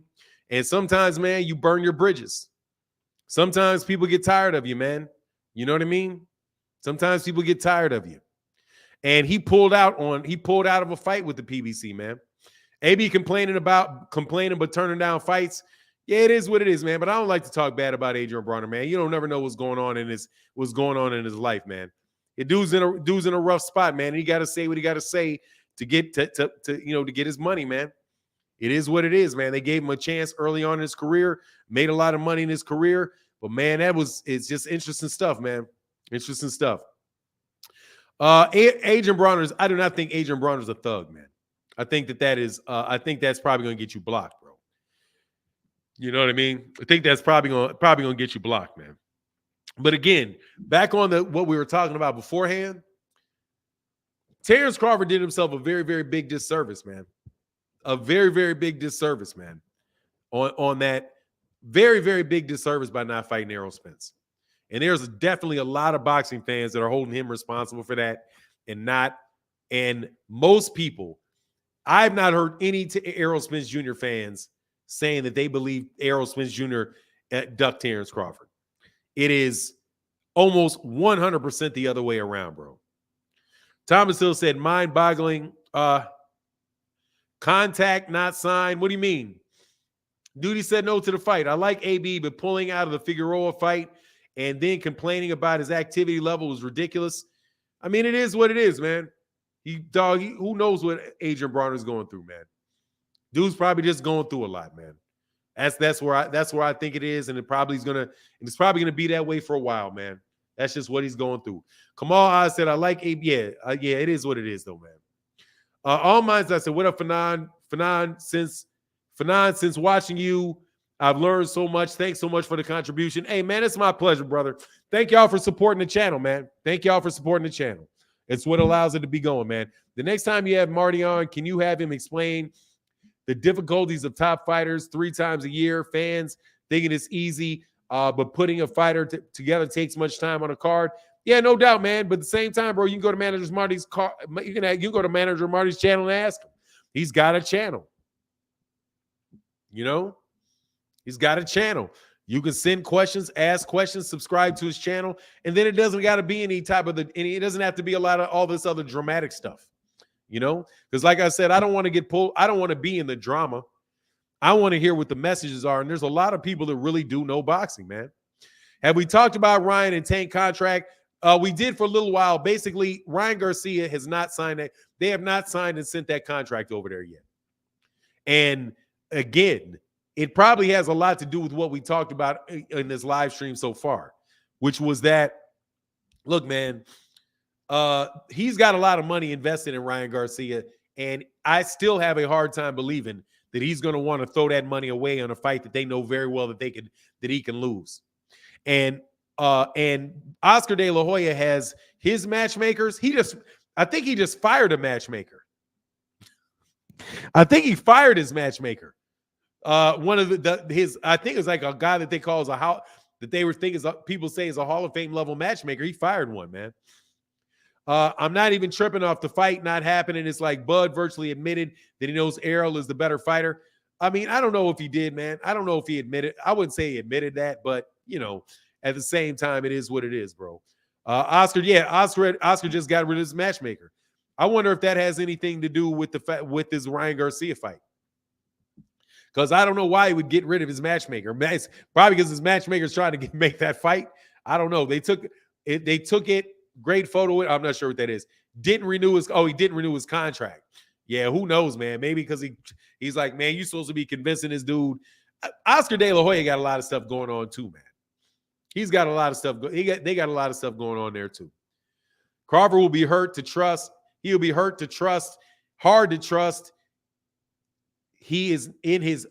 Will be hard to trust in his next negotiation. I just don't think they need to waste their time negotiating with him. Personally, I don't think they need to waste their time. I don't think they need to waste their time negotiating with him. Bob got rid of Berlanga and another fighter. They're cutting their team, but PBC going broke. Yeah, they probably got rid of him though because they don't see a lot of promise in that Berlanga. That's what I think happened with Berlanga. Once they got him up there and he started going the distance with like the guy that Boo Boo just beat, they're like, okay, we don't know about that, man. You know what I mean? Fanon, I think they're going to freeze Bud out. I mean, you don't have to freeze somebody that is already out. You know, Bud shaved the budget droppers fight. Yeah, I mean, he could be. I'm telling you, just on the outside looking in, his business model looks like it's top heavy. I could be wrong, obviously, you know, because I ain't never asked and talked to him or whatever. But to me, it looks like it's top heavy because those matchmakers are paid very well. He's got several senior executives. He probably has big. I don't know if he has big offices or not, but you know, that's just kind of the way a lot of people that are his age ran their businesses versus people that, you know, pretty much since, you know, the communications. Because the thing that allows people not to have that hierarchical structure is the information systems that allow you to communicate with people very freely, right? Where I could be sitting in my house, and even though I'm sitting in my house, I can still do business with you. So there's a lot of people that are not, I mean, they do not have offices like they used to have. My daughter got a job offer from a major company, and she's going to be able to work from home for the first 2 years of her employment. In that scenario, that would have been unheard of 30 years ago. Truly unheard of. Truly unheard of. But you can do it now. Kay Thompson said everybody goes through something, but it's different when they take your money to pay you. You pay certain things. Bronner need help, aka rehab. It is what it is, man. Noja Barrow said you can't freeze somebody out who's turning you down. Nah, you really can't, man. You can't. But look, man, hey man, thank you guys so much for checking me out today. I am definitely going to cut out of here now. It's been a lot of fun, man. Thank you, Manager Marty, for jumping on. Really appreciate it. But I'm about to bounce up out of here, and I will check you guys out tomorrow morning. Make sure you come back, man. Fanon, I think Marty is RuPaul. What? Oh, is RuPaul repellent? Hey, look, man, here's the thing. Whenever we have something where it's a really, really informative, when it's really, really informative and people are kind of captivated with the subject, so a lot of people shut up. You know what I mean? People stop commenting and they start listening. So it's in one way, it's a beautiful thing. In another way, it's kind of off because I really want to engage with the chat. You know what I mean? I really want to engage with the chat, which is why I don't do a lot of.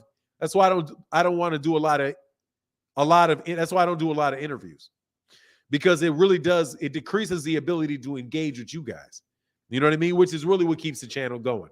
So I'll do it, but that's why I like to do it like maybe one day, like on Saturdays or Sundays or something like that, just to be honest with you. Deborah Booker in the building. What's going on, Deborah Booker? Say, I'm sorry I'm late today. Had my treatment, so I missed the show. Just want to let you know that I was here. Everybody have a great day. Yes, sir. You have a great day as well. You can pick a day. You can pick a 4-day week here and choose not to come in the office. Yeah, man. A lot of people are doing that, man. But look, I'm going to get up out of here. Much love to everybody in the chat, everybody in the super chat. And with that, I'm out. Deuces.